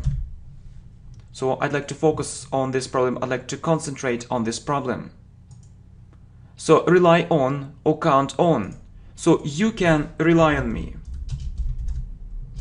You can rely on me, or you can count on me. So, or you can trust me. So you can, yeah, we have it. So you can trust me. You can rely on me. You can count on me. Okay, let's have a look at it one more time. So she was scared of his words. I approve of your decision. I arrived in India. I arrived at the airport, at the party, at the conference, at the meeting. Succeed in. So I succeeded in getting that job. His opinion differs from mine. I'd like to congratulate you on passing the exam. I insist on it. I'd like to focus on this problem, or I'd like to concentrate on this problem. You can rely on me, or you can count on me. So next, so we say aim at. So I aim at, for example, I aim at, so getting this result. Or I aim at achieving. So you say aim at something or aim at doing something. I aim at achieving this result. Achieve. So we talked about arrive in and arrive at. So surprised and shocked. You see, so you can say surprised at, shocked at, and surprised by, shocked by. For example, I was. You can say I was surprised or I was shocked by at the news. So it's okay to use by or at. So I was surprised by the news, or I was shocked by the news, or you can use at. So we often see by. I would say more often. So smile and laugh. She smiled at me. She smiled at me. She smiled at me. Smile at. Laugh at.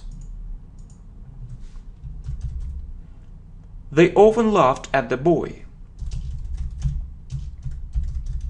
They often laughed at the boy. So throw.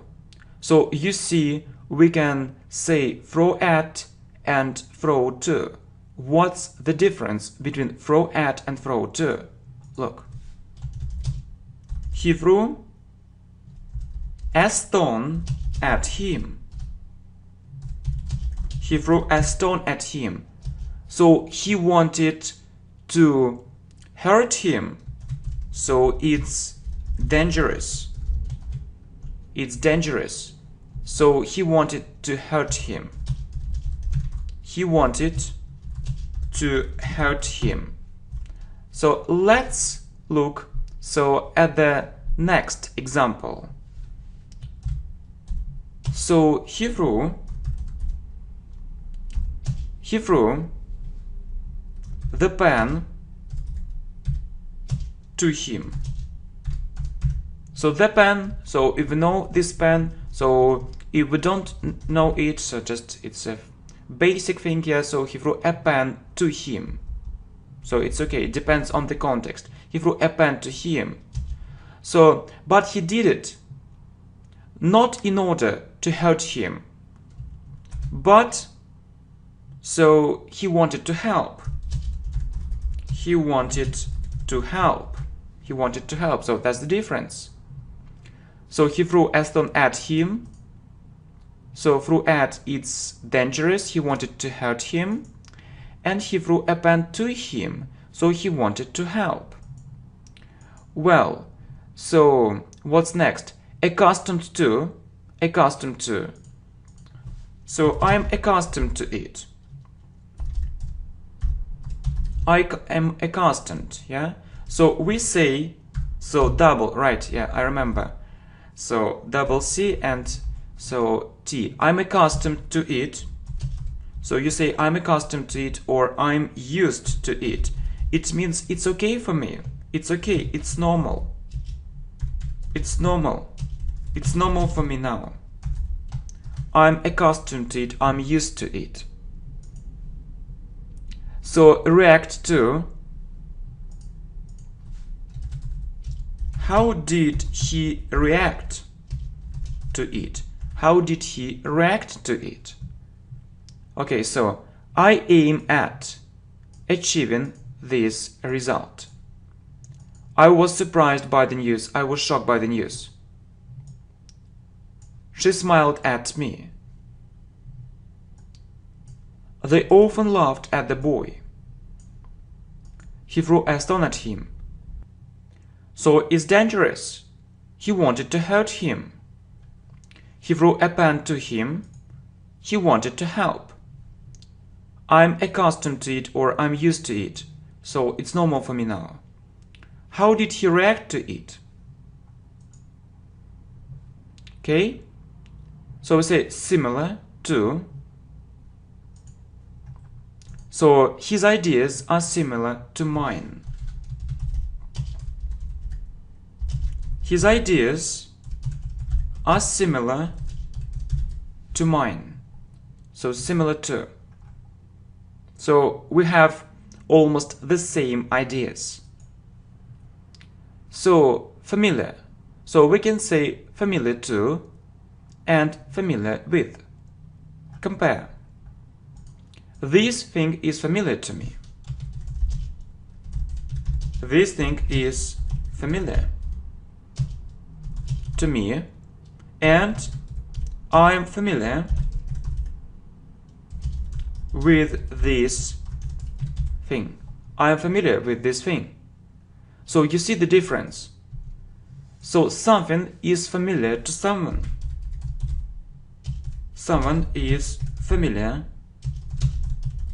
to someone. So as you see here, and someone is familiar with, no, sorry, something, yeah, something, yeah, because this thing means something is familiar to someone. So it's a thing, yeah, it's an object. And someone, so a person, yeah, first we say a person, someone is familiar with something. Someone is familiar with something. I'm familiar with this thing. So you see, good. So throw, yeah, we talked about it. So apologize for. I'd like to apologize for it. I'd like to apologize for it. It means that I'm really sorry about it. I'm really sorry about it. Prepare for. You need to prepare for your exams more thoroughly. You need to prepare for your exams more thoroughly. You need to prepare for your exams more thoroughly. It means more intensively. Prepare for. So familiar, yeah, we talked about it. Deal with. So I deal with suppliers. Or I deal with customers. Customers. Or we also call them clients. I deal with customers or clients. Deal with. So it's my job. I deal with. So complain about. He always complains about it. He always complains. He always complains about it. So he isn't satisfied with something and he tells other people about this thing. So his ideas are similar to mine. Something is familiar to someone. This thing is familiar to me. But someone is familiar with something. I am familiar with this thing. I'd like to apologize for it. You need to prepare for your exams more thoroughly. I deal with suppliers. I deal with customers, clients. He always complains about it. So excited. I'm really excited about the news.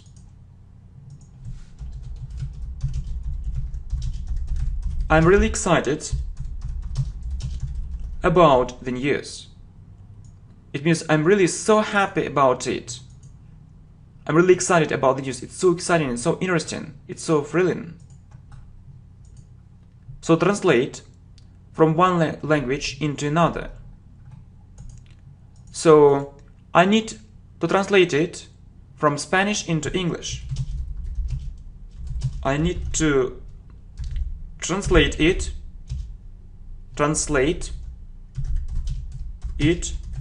from Spanish into English. For example, yeah? No tengo problemas. I just don't know because actually, so it's in Spanish. No tengo problemas. Or no tengo algunos problemas. No tengo algunos problemas. It means I don't have any problems.